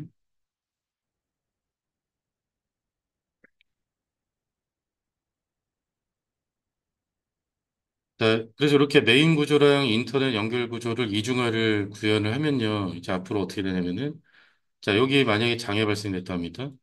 그 원래는 얘네들 인터넷 됐었어요, 안 됐었어요? 안 됐었겠죠. 근데 이제 여기 케이블에 장애가 생겨도 어떻게? 이렇게 인터넷 할 수 있잖아. 그치? 만약 여기 메인 스위치가 장애 발생됐다 합니다. 그래도 인터넷 하는데 지장 없지 않을까요? 왜? 이쪽이 있으니까. 라우터 장애 발생. 여기 라우터 있는데? 그러니까 인터넷 하는데 전혀 지장이 안 돼요. 만약 여기 인터넷 회선이 문제가 터졌답니다. 그럼 여기 회선 있으니까 이쪽 통해서 나가면 되는 거 아닌가? 그러니까 이런 식으로 이중화를, 메인 구조를 이중화를 구현하시게 되면은 가용성을 보장받을 수 있다는 얘기죠. 그래서 지금 이 내용은 클라우드 쪽 구축할 때도 다 적용되는 내용입니다. 클라우드 쪽, 그 구축할 때도. 그래서 구축 방식은 버스 토폴로지랑 그 스타 토폴로지가 있는데 일단 권장 연결은 바로 이거예요. 일단 기본적인 구조는 보니까 뭐죠? 스타 토폴로지죠. 네, 근데 스타 토폴로지에다가 뭘 더 추가하죠? 이중성. 네, 그걸 추가하죠. 그래서 이렇게 하게 되면은 고객 입장에서도 가용성을 보장을 받고, 그다음에 이런 거를 구축하던 업체 입장에서도 한 대 팔 거 몇 대 팔 수 있어요? 두 대 팔 수 있잖아. 그러니까 또 이윤 창출도 가능하고 서로 윈윈 되는 거죠. 그다음에 설계 핵심은 일단 세 가지. 네트워크 설계 3대 요소라고 해서 확장성, 이중성, 가용성 이게 보장이 돼야 된대요. 그래서 확장성은 일단 스타 토폴로지 구조 자체가 확장성이 보장이 되고요. 나중에 여기 강의장 하나 더 추가됐대. 그럼 어떻게 하면 되죠? 이런 구조를 하나 만들어서 바로 그냥 이렇게 연결해 주면 되는 거 아닌가요? 네. 그러니까 스타 토폴로지 연결 자체가 확장성이 좀 보장이 되는 그런 구조이고 이중성은 뭐 이중화 구현하시면 되는 거죠. 그다음 가용성은 서비스가 중단되면 안 된다라는 성질이에요. 서비스가 중단되면 안 된다라는 특성. 만약에 이 스위치가 한 달에 두세 번씩 재부팅이 된대요. 그럼 그 재부팅 될 때마다 인터넷에 안 돼? 아, 물론 지금 되겠지, 얘가 있으니까. 네. 그래서 만약에 이 스위치가 한 달에 두세 번 재부팅이 된다면 이 장비는 가용성이 있는 거야, 없는 거예요? 가용성이 없는 거죠. 네. 만약에 내가 구축한 이 내부 네트워크가 한 달에 두세 번 정도 루프가 발생했는데요. 루프. 그러면 이 구축한 환경에 가용성이 있는 거야, 없는 거예요? 없는 거죠. 응? 그래서 가용성이라고 하는 것은 서비스가 중단되면 안 된다라는 특성이기 때문에 이 가용성을 보장을 받으려면은 일단은 기본적으로 확장성과 이중성은 있어야 돼요. 그리고 그 다음에는 뭐냐면은 설계를 잘 하셔야 되고 그다음에 좋은 제품 써야 되고요. 또 이러한 네트워크 장비들이 동작하는 그 환경 있죠. 건물, 뭐 데이터 센터, 뭐 전산실. 전산실 문 열고 들어가는데 막 열이 막 80도야. 그러면 돼요, 안 돼요? 안 되죠. 사우나도 아니고. 막 들어갔는데 막, 습도가 엄청 많아. 그러면 돼요, 안 돼요?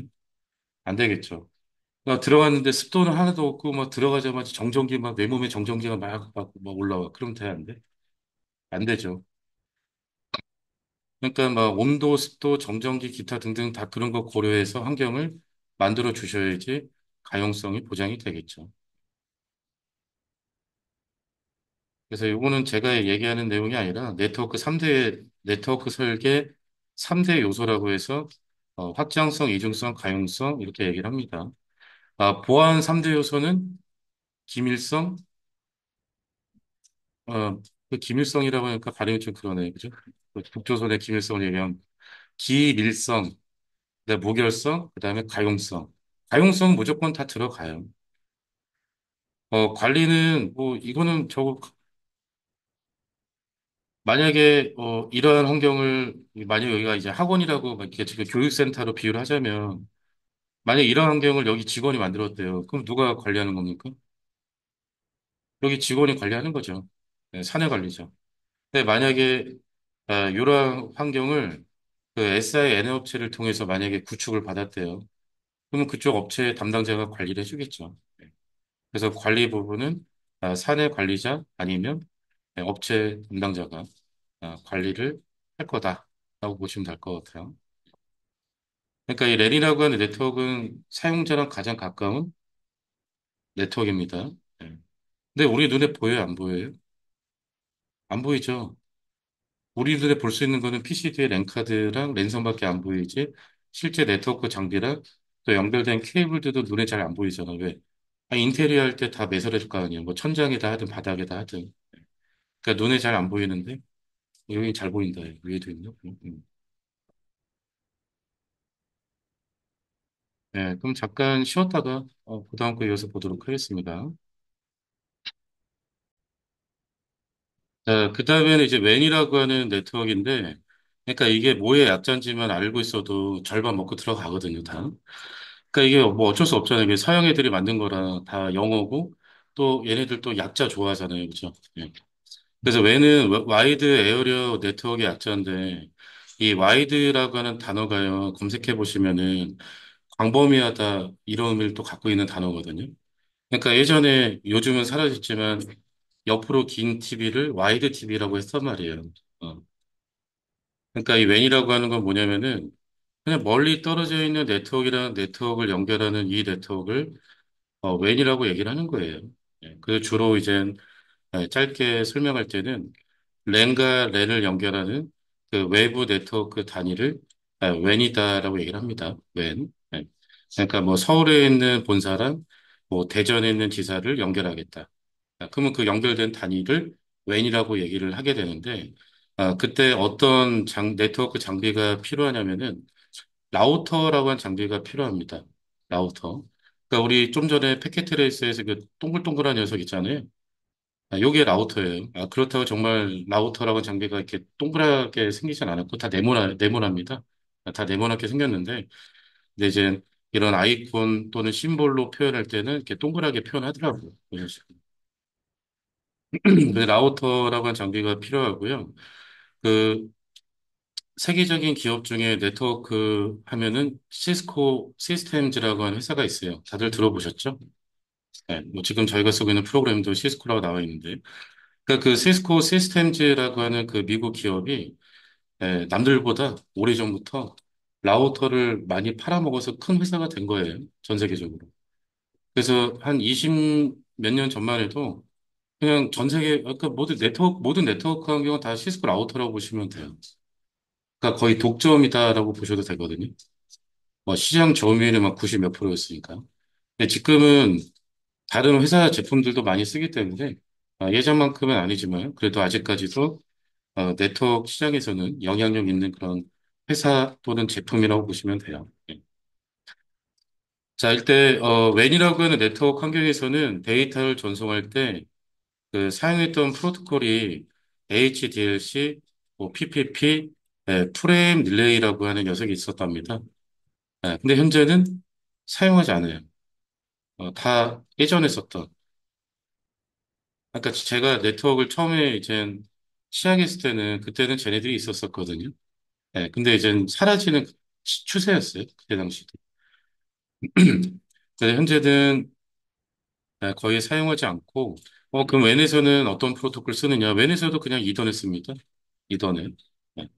그러니까 이 이더넷이라고 하는 녀석은 이제는 내부에서만 씁니다라고 말할 수는 없어요. 그러니까 외부에서도 다 사용하는 프로토콜이다라고 보시면 되겠고, 자, 연결 방법은 만약에 뭐, 여기 만약에 교육센터, 여기 학원이라고 이제 비유를 하자면, 지금 여기 강남에 본사가 있는데, 그러니까 본점이 있는데, 저기 대전에 지점이 있대요. 그럼 본사랑 지점이랑 네트워크로 연결해야 되잖아요. 근데 여기 직원이 연결할 수 있어요, 없어요? 여기 직원이 이걸 어떻게 연결해요?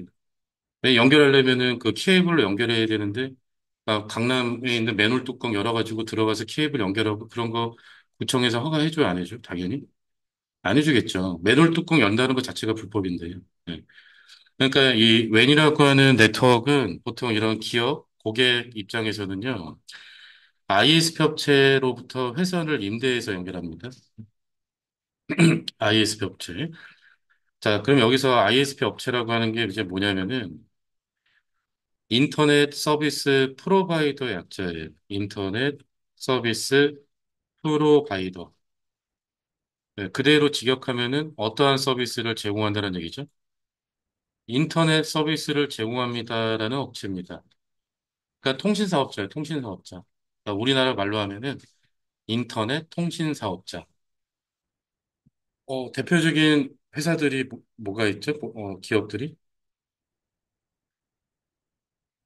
여러분 인터넷 어디 통해서 해요? KT, 뭐 SK, LG 유플러스 이렇게 있잖아요. 근데 얘네 세 개는 이제 큰 기업들이고 여기 말고도 더 많이 있겠죠.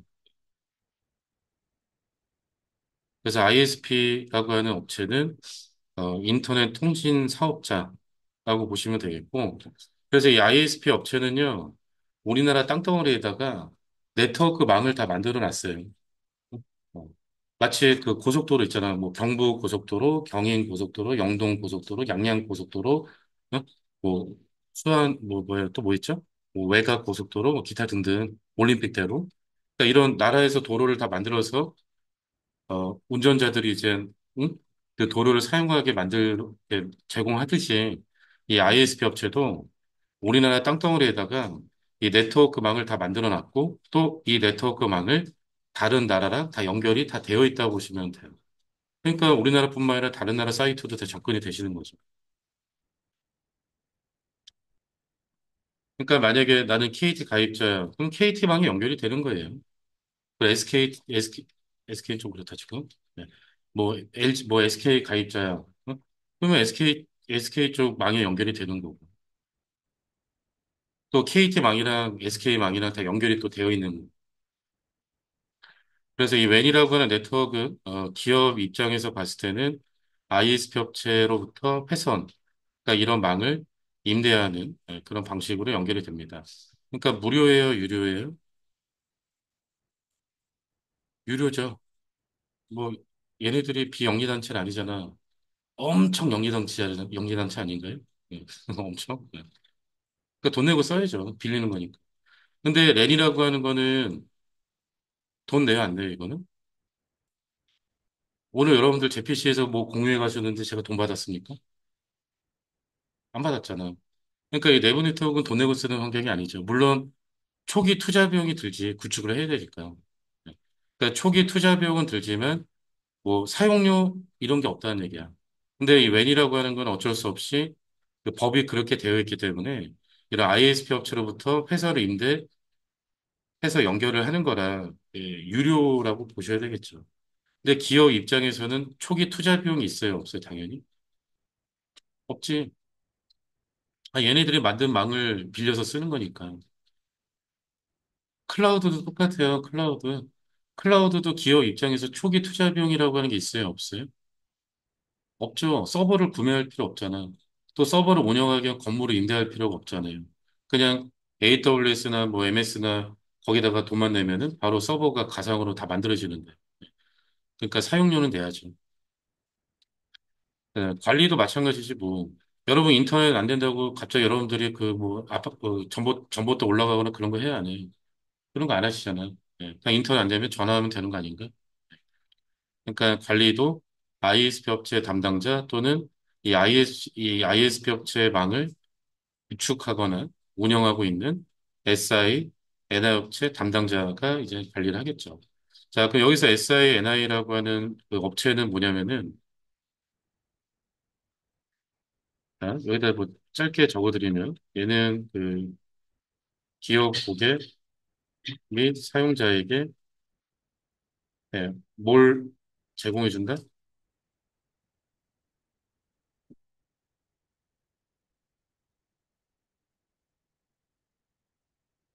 자, 기업 고객 및 사용자에게 인터넷 회선을 제공하는 통신사업자. 아주 간략하게 그냥 적었습니다. 그 다음에 이제 SI, NI는 뭐냐면은 기업 고객 및 사용자에게 시스템 환경과 네트워크 환경을 구축 및 운영해주는 그런 업체를 기업을 SI, NI 업체라고 얘기를 해요. 프로그램 쪽에서 말하는 SI라고 하는 SI하고는 조금 다른 개념이 아시겠죠? 네. 그래서 이게 앞에 S가 시스템 인테그레이션, 네트워크 인테그레이션의 약자인데, 그러니까 시스템 통합, 네트워크 통합이라고 하는 뜻이거든요. 그래서 보통 IT 쪽에서 SI, NI라고 얘기를 하면은 기업 고객 및 사용자에게 시스템 환경과 네트워크 환경을 구축 및 운영해주는 이러한 기업을 SI, n 업체라고 얘기를 합니다. 그러니까 얘들 차이가 뭐인 것 같아요? ISP는 뭘 제공해주는 거죠? 망을 제공해주는 거죠, 망. 네. 그다음 SI, n 업체는 망을 제공하는 게 아니라 그런 거를 만들어주는 업체가 되는 거죠. 그러니까 그 SI, NFC 입장에서 고객 중에 가장 큰 고객이 어디일까요? ISP 업체가 가장 큰 고객이 되지 않을까요? 왜냐하면 ISP 업체 KT나 SK가 망을 만들면 장비 한두 대 쓰는 게 아닐 거 아니에요. 엄청 많이 쓰겠죠. 그리고 네트워크도 대규모 네트워크 망이고. 그러니까 SI 업체는 자기네들 고객 중에 ISP 업체가 가장 이윤이 많이 남게 되는 고객이 되는 거죠. 그런데 그 ISP 업체 KT, SK 뭐 이런 데가요. 지네들이 직접 만든 게 아니에요. 사업 그 망을 다 이런 SIN 업체 있죠. 얘네들이 다 망을 만들었다 보시면 돼요. 그러니까 나쁘게 말하면 뭐 나쁜 건 아니지만 갑을이 되는 거죠. 좋게 말하면은 뭐죠? 파트너가 되는 거죠. 얘네 입장에서 얘네 고객이 되는 거죠. 고객.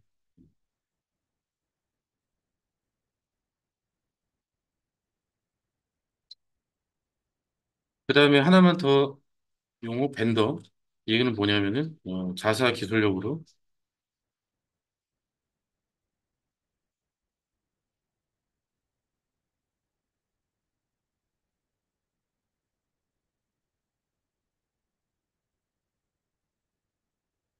자사 기술력으로 제품을 개발하고 연구하고 생산하고 판매하고 기술 지원을 제공하는 브랜드 기업을 벤더라고 보통 얘기를 하죠. 벤더.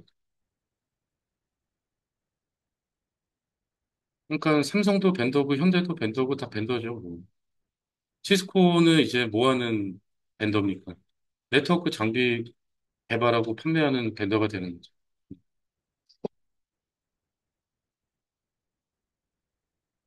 그러니까 이제 얘네들 관계가 만약 ISP 업체가 망을 만든대요.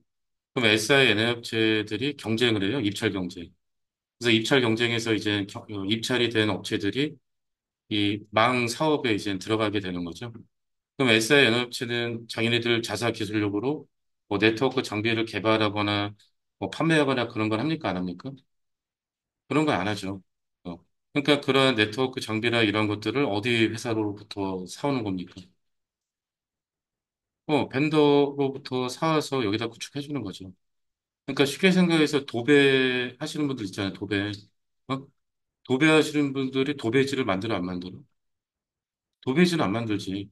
그러니까 도배지를 어디에 가서 사와서 도배해 주시는 거 아닌가요?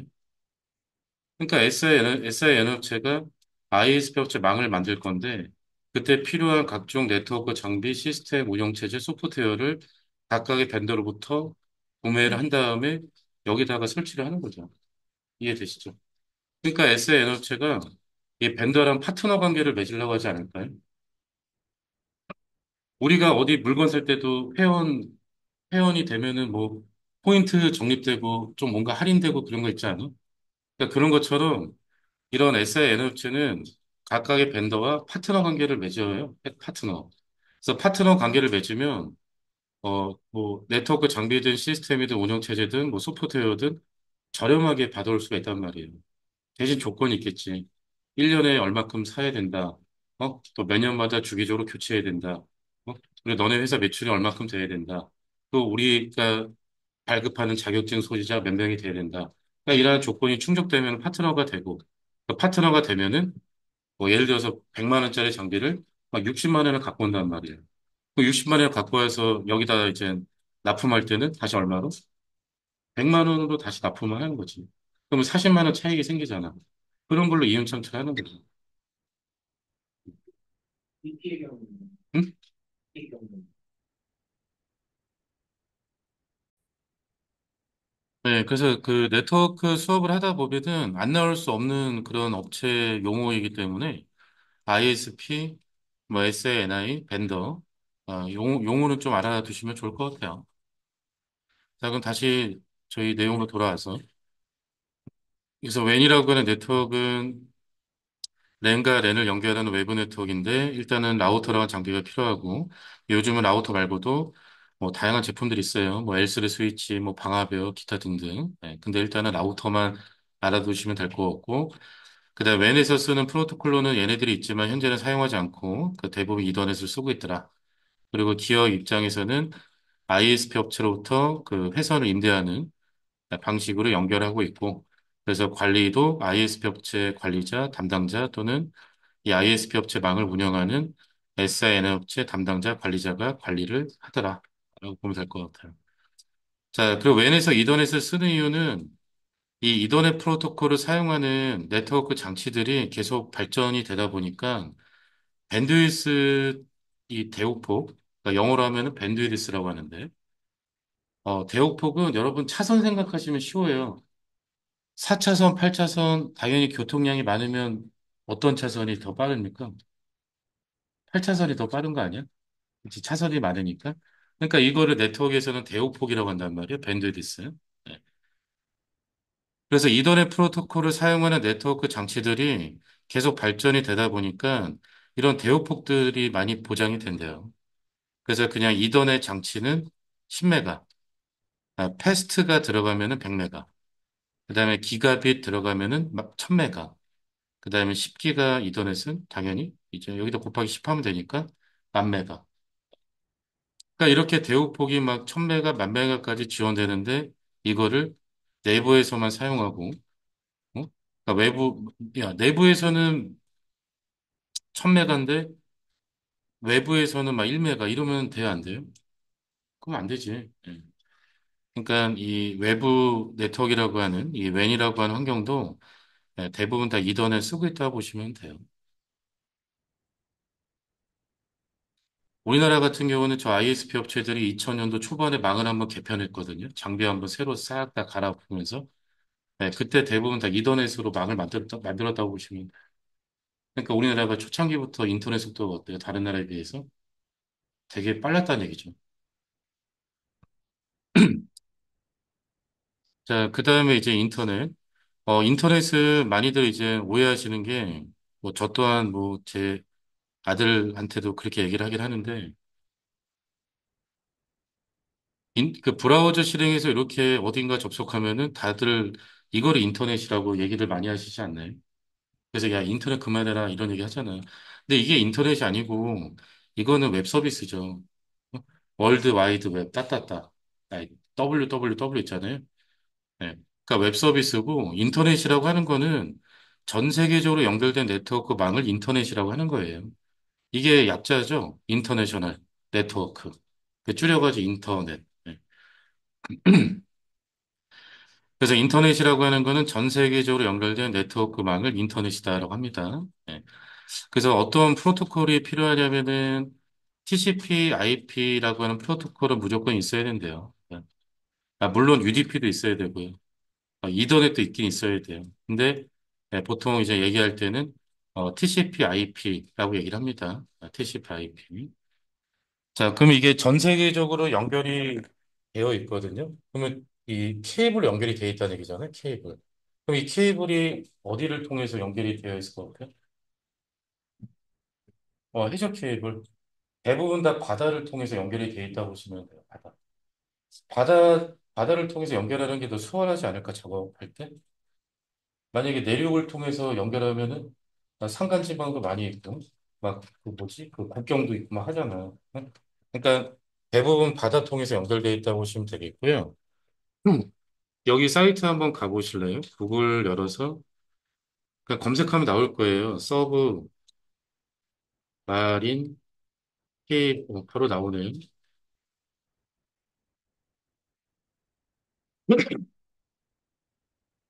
자, 서브 마린 케이블 맵. 다 입력할 필요 없이 여기까지만 입력해도 바로 나옵니다. 네, 그럼 들어가 볼까요? 네, 이런 거 나오면 그 액세ፕ트 해주셔도 돼요. 자, 요게 그 전 세계에 연결된 그 해저 케이블 지도거든요. 그래서 이제 우리나라 쪽 찾아보실래요? 어디 있어? 여기 있다. 이게 아마 구글 맵을 갖다가 쓰는 것 같은데 이게 좀 마음에 안 들죠? 이게 일본어라고 적혀 있어가지고 가로에 동해라고 나오긴 하는데 이런 거는 좀 어떻게 해주지? 자, 여기 보면은 우리나라 이게 몇 년 전과 비교하면은 좀 많이 바뀐 것 같은데 옛날에는 여기랑 여기밖에 없었어요. 요거 세 개였나? 지금 몇 개 더 추가된 것 같은데 자, 요것이 이제 우리나라 해저 케이블 연결이 이제 되어 있는 딱 그 모습인데 대부분 어디 나라랑 연결되어 있습니까? 중국이랑 일본이랑 이렇게 연결되어 있죠. 그리고 찾아가다 보면은 또 이쪽, 뭐 홍콩, 뭐 싱가포르, 뭐 이쪽에 아마 또 연결이 되어 있을 거예요. 대만이랑. 대만도 있나?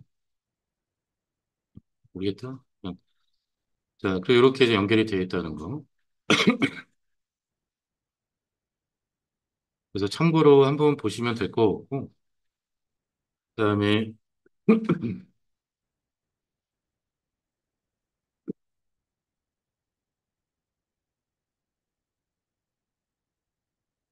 자, 이런 식으로 이제 작업을 하고 계시네요.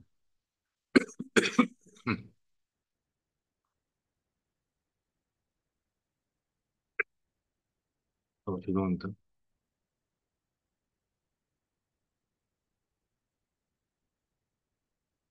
자, 여기 이제 해저 케이블입니다. 해저 케이블. 그러니까 이거 통해서 통신 다 한다고 보시면 돼. 뭐 인터넷이든 전화든 뭐든 통신 다 해저 케이블로 대부분 다 진행을 하고 있다고 보시면 되겠고, 우리나라 같은 경우에는 뭐 LS 전설이나 뭐 KT 서브 마린이라고 하는 그 회사가 있습니다. 그 해저 케이블 관련된 사업하는 회사들 중에 두 가지가 있는데, 그래서 참고로 그 보시면 될 것 같아요.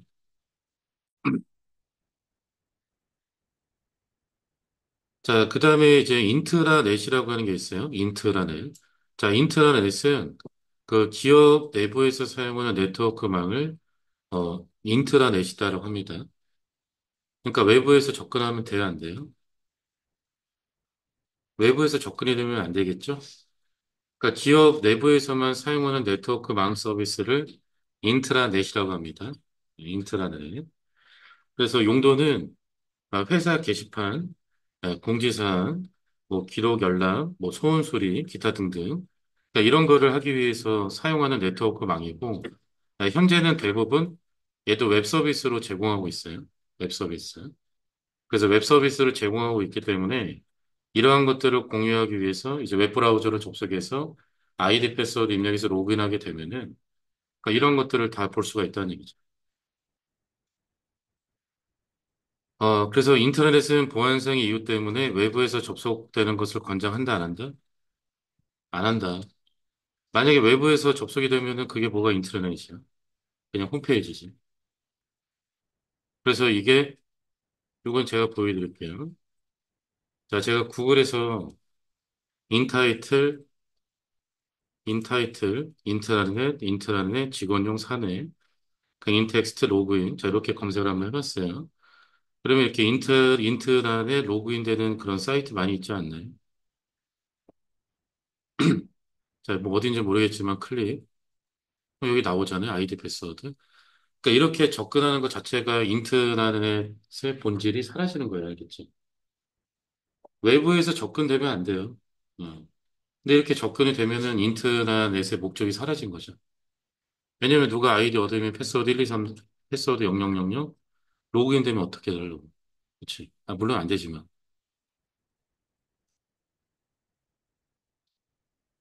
뭐 어딘지 모르겠지만 뭐 아이디 얻으면 패스워드 1234 로그인. 암호가 다릅니다. 다르겠지, 당연히. 근데 하다 보면 언젠가 되지 않을까요? 몇백 년 뒤에. 언젠가 될 거야. 입력하다 보면 될 거 아니야, 언젠가. 그러니까 이게 인터넷은 일단 이런 아이디 패스워드 입력해서 로그인하도록 되어 있는데 여기는 막아놨네. 음. II 웹서버니까 이제 저기 뭐지? 그 윈도우 서버 가지고 만든 것 같은데 잘 차단했구만. 이런 데는 잘했어요. 어. 봐봐, 이렇게 로그인 되면 안 된다는 얘기예요. 로그인 되면 안 돼요. 아니, 로그인 되면 안 되는 게 아니라 이런 것 자체가 접속되면 안 돼. 인터넷에. 삼성항공이라고 돼 있니? 이런 식으로. 그래서 이렇게 지금 서울대학교 물리천문학부 모바일 인증비를 상관없고. 그러니까 이런 식으로 외부에서 접속이 되는 것 자체가 인트라넷의 본질이 사라진 거다라고 보시면 될 것 같아요. 접근조차 되면 안 돼요, 원래. 자, 그래서 네트워크 유형은 이렇게 랜, 그다음 웬, 그다음 인터넷, 인트라넷. 그러니까 저는 이제 네 가지만 적어놨지만 종류를 더 나열하면 많이 있어요. 이거 네 가지는 기본적으로 알아두시면 좋을 것 같습니다.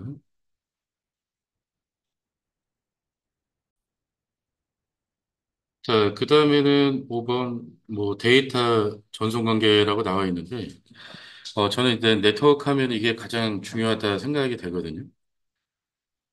이게 데이터 전송 관계가 그 요청에 의한 응답 관계다라고 이렇게 말할 수가 있는데, 그러니까 이게 뭔 얘기냐면은,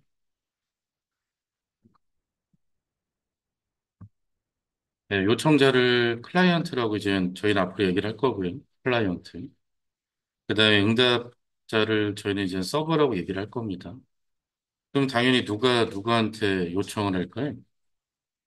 클라이언트가 서버한테 요청을 보내고, 그 다음에 서버가 클라이언트한테 응답을 해주는 구조예요, 관계가. 그러니까 만약에 서버에 A라고, A라고 하는 글자가 있다면, 클라이언트가 서버한테 A 주세요라고 요청을 보내요. 그럼 이때 서버가 A라고 하는 글자를 갖고 있으니까 어떻게?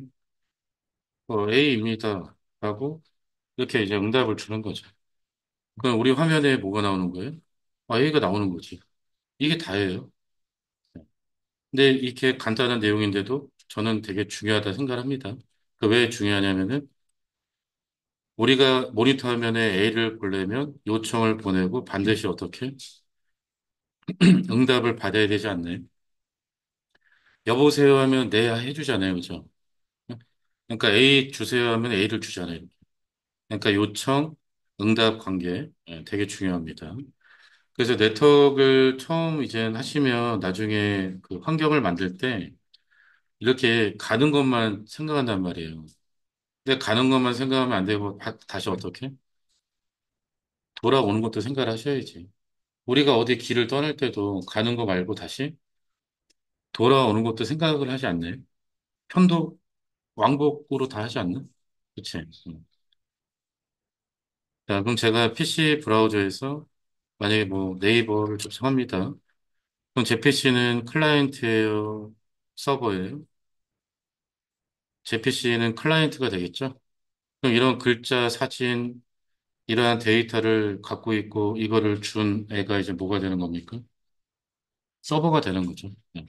그러니까 이런 글자랑 사진이랑 이러한 데이터들은 저기 네이버 웹서버 쪽에 다 저장이 돼 있는 상태고 제 PC에서 요청해서 응답을 받았기 때문에 새 집까지 비오는 걸 알 수가 있네요. 그렇죠?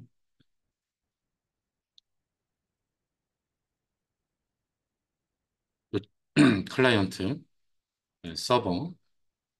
그래서 뭐 영화나 미국 드라마 이런 거 보다 보면은 고객들을 클라이언트라고 얘기하지 않나요? 우리 클라이언트들은 네, 그러니까 요청자라고 보시면 될 것 같아요. 자, 그다음에 데이터 전송 방식이라고 해서 세 가지가 있는데 어 요거는 좀 그림을 좀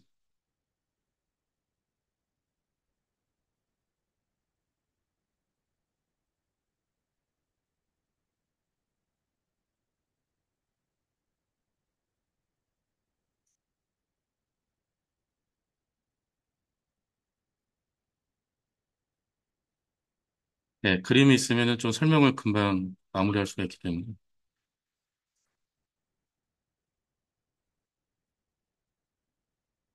자, 유니캐스트는 1대1 데이터 전송이라고 해요. 1대1 데이터 전송. 그 단어가 유니크.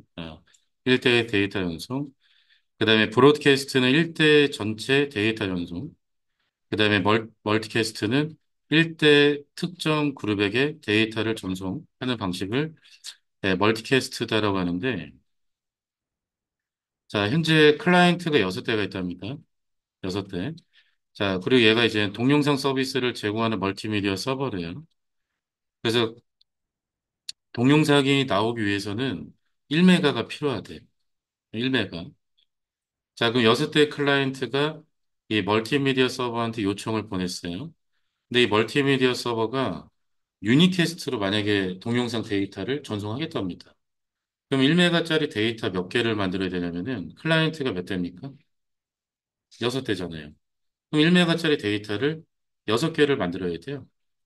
그래서 6개를 만들어서 목적지를 각각 A, B, C, D, E, F로 설정해서 6개를 내보내고 그럼 스위치가 받아서 6개를 내보내고 그다음 두 번째 스위치가 받아서 그 각각의 목적지 쪽으로 이렇게 하나하나씩 보내고 나머지 3개 보내고 또 이렇게 보내고 그러니까 이런 게 유니캐스트인데 만약에 지금 링크의 대역폭이 10메가밖에 안 되는 환경이래요. 그럼 벌써 여기서 몇 메가 씁니까? 벌써 6메가 쓰지 않나요? 여기 링크의 대역폭은 10메가인데 6메가를 써요 벌써. 그럼 4메가밖에 안 남잖아요. 여기도 마찬가지로 6메가를 벌써 사용하죠. 그럼 4메가밖에 안 남지 않나요? 이런 식으로. 자, 만약에 클라이언트가 6대가 아니라 클라이언트가 만약 50대랍니다.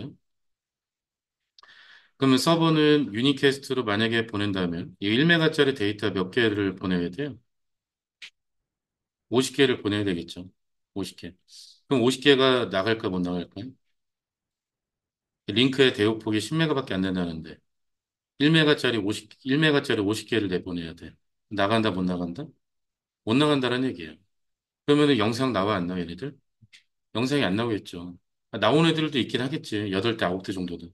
응? 그러니까 이럴 때는 어떻게 해야 되냐면은 링크의 대역폭을 100메가로 늘려야 되겠죠. 다. 그러면 이제 클라이언트 50대한테 다 보낼 수 있어요, 없어요? 다 보낼 수 있겠지. 네. 근데 만약에 클라이언트가 500대가 됐답니다. 근데 링크의 대역폭은 100메가. 그러면은 서버가 유니캐스트로 데이터를 보내겠대요. 그러면 이거 몇 개 보내야 돼? 1메가짜리? 500개 보내야 되겠죠? 근데 500개 다 나갑니까? 못 나갑니까? 못 나가죠. 왜? 링크의 대역폭이 100메가밖에 안 되니까. 그럼 또 어떻게 해야 돼요? 1000메가로 늘려야지. 이런 식으로. 네. 그러니까 이게 유니캐스트가 안 좋다는 게 아니라 유니캐스트로 만약에 그 대량의 데이터를 여러 대의 클라이언트로 전송할 때 이런 대역폭을 고려하지 않으면 문제가 있다는 얘기죠. 자, 그 다음에 이제 브로드캐스트. 자, 브로드캐스트는 1대 전체에게 데이터를 보내는 방식이거든요. 그래서 만약에 멀티미디어 서버가 브로드캐스트로 데이터를 보내겠대요. 그럼 어떻게 되느냐? 1메가짜리 데이터 그냥 하나만 보내면 돼요. 하나만. 클라이언트가 6대든 50대든 500대든 관계없이 이 서버는 이 1메가짜리 데이터 하나만 보냅니다. 그 스위치가 받아서 이제 이쪽으로 보내게 되고요. 자, 두 번째 스위치에서 이게 어떻게 되냐면은 복제가 돼요. 1메가짜리 데이터가 복제가 돼서 이렇게 다 나가게 되어 있어요. 그러면은 얘네들 다 수신하지 않나요? 자, 그 다음에 이제 여기서도 어떻게 할까? 받으면 몇 개로 복제할 것 같아요? 3개로 복제가 돼서 이렇게 다 나가게 되어 있어요. 그러니까 이런 게 바로 브로드캐스트입니다. 그러니까 이렇게 멀티미디어 서버가 1메가짜리 데이터를 브로드캐스트로 이제 하나만 보내면 다 수신한다는 얘기예요. 그러니까 이 10메가를 100메가, 100메가를 1000메가 늘릴 필요 있어요, 없어요? 늘릴 필요가 없죠. 늘릴 필요 없잖아. 만약 클라이언트 50대래, 이래도 그냥 하나만 보내면 돼요. 그럼 다 복제가 된다는 얘기죠. 이해되시겠습니까? 물론 만약에 영상이 나오기 위해서 필요한 데이터가 만약에 뭐 25메가라면, 이때는 늘려야지. 어쩔 수 없이. 그치? 근데 만약에 그대로 100가면은 대역폭을 늘릴 필요가 없다는 얘기죠. 브로드캐스트로 보내면 다 수신하니까. 이해되시겠어요? 그다음 멀티캐스트. 자, 멀티캐스트는 1대 특정 그룹에게 데이터를 보내는 방식이 돼요. 그룹에게 데이터를 보내는 방식. 그러니까 이 브로드캐스트랑 멀티캐스트랑 공통사항이 뭐죠? 1대 1이 아니라 1대 다수, 1대 n이죠. 근데 차이점은 브로드캐스트는 1대 전체라면 얘는 1대 그룹이다라는 얘기예요. 그룹. 자, 만약에 이 동영상이 돈 내고 보는 방송이래요. 뭐 500원 결제해서. 근데 이거를 브로드캐스트로 만약에 보내게 된다면, 자, A랑 B랑 D랑 E는 500원을 냈대요. 어? 근데 C랑 F는 500원 결제 안 했어. 근데 만약에 이거를 브로드캐스트로 보내게 된다면 어떻게 될까, 이거? C랑 F는 500원 결제도 안 했는데 얘네들도 받게 되지 않습니까? 그럼 형평성이 떨어지잖아요. 그치? 그러니까 이럴 때는 이 멀티미디어 서버가 멀티캐스트로 데이터를 보내는 거예요. 멀티캐스트. 그래서 멀티캐스트로 데이터를 하나 보내면 여기서 몇 개로 복제가 되냐면 세 개로 복제가 됩니다. 그래서 세 개로 복제가 돼서 이렇게 내보내고요. 이렇게 내보내고 이렇게 내보내고 여기는 못 나가게 막아버려요. 스위치가. 그다음에 이제 스위치가 받으면 여기서 몇 개로 복제가 될까요? 두 개로 복제가 돼서 이제 하나는 일로 내보내고 하나 일로 내보내고 여기는 못 나가게 막아버려요. 그러면 500원 결제한 A랑 B랑 D랑 E만 수신하게 되지 않나요? 그러니까 이런 게 바로 멀티캐스트. 네.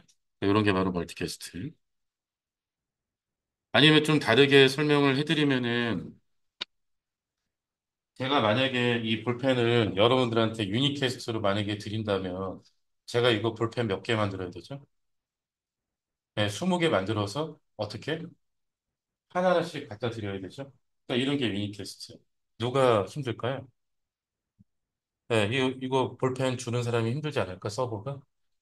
만약 20명이 아니라 100명이면 어떻게 볼펜 몇 개 만들어야 돼? 100개 만들어서 하나하나씩 갖다 드려야 돼.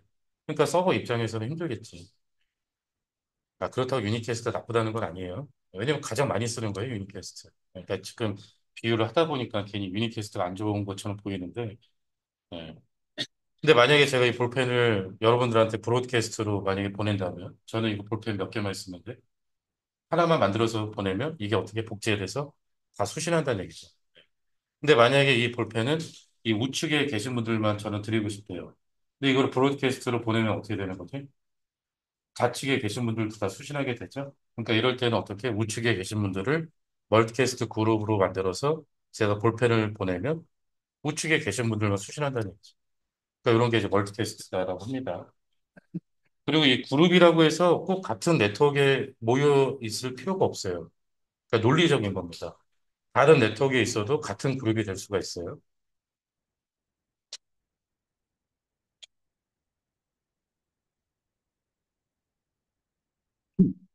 자, 그 이거 잘 이해하셨는지 뭐 간단히 예제를 통해서 예를 들어서 뭐 대한민국이랑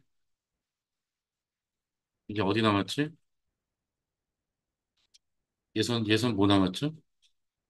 모르겠다. 안 봐가지고 이제 뭐 이란이라고 합시다. 예. 그 월드컵 뭐 아시아 예선. 자, 오늘 만약에 이게 뭐 저녁 6시에 시작한대요. 그 축구 예선 뭐 월드컵 아시아 예선.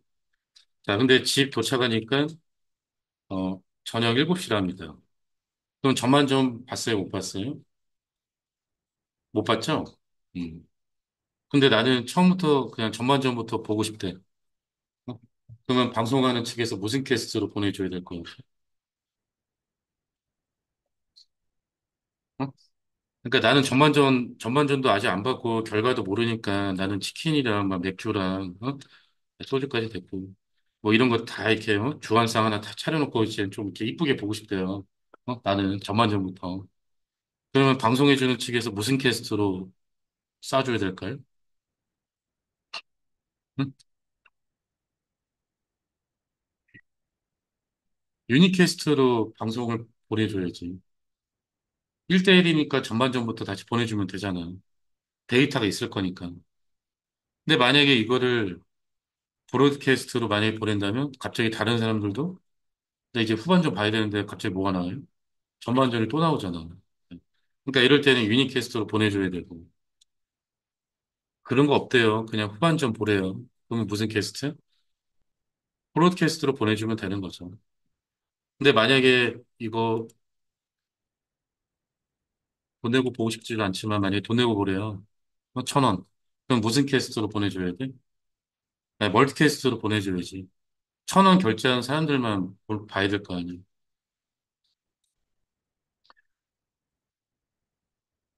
자, 그다음 다수의 사용자에게 실시간으로 데이터를 보내는 방식은 어떤 게 어울립니까?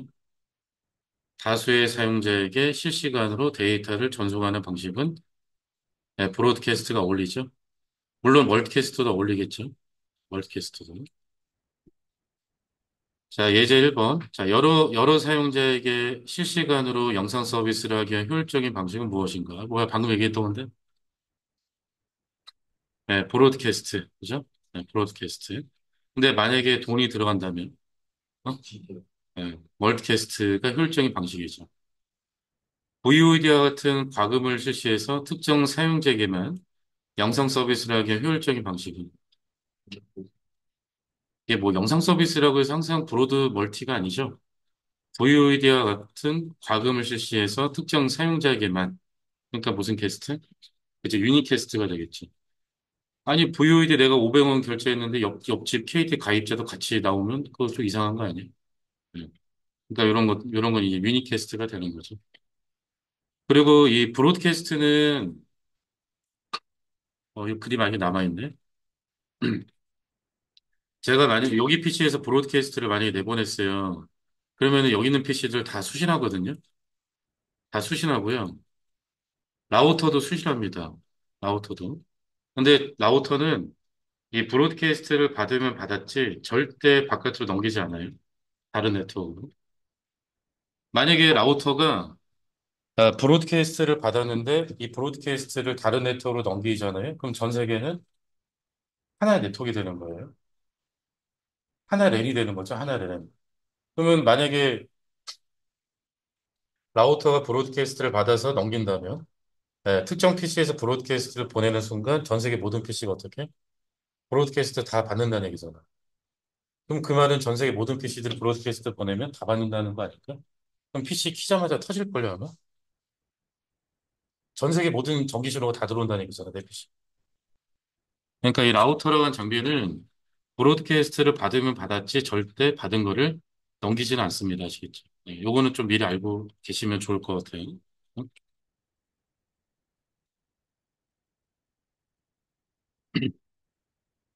자, 이렇게 해서 일단 제1장 그 네트워크 구성 요소는 마무리하는 걸로 하고요. 어, 그러니까 처음 하시면은 이게 좀 낯설고 익숙하지 않기 때문에 또 평상시에 우리가 살면서 쓰지 않았던 용어들도 나오고 하다 보니까 네, 어렵게 느껴질 수도 있긴 한데, 근데 자주 보다 보면은 익숙해지시니까 네, 그때는 이제 어렵지 않을 거예요. 네. 네, 이렇게 해서 얘는 마무리하도록 할게요. 끝.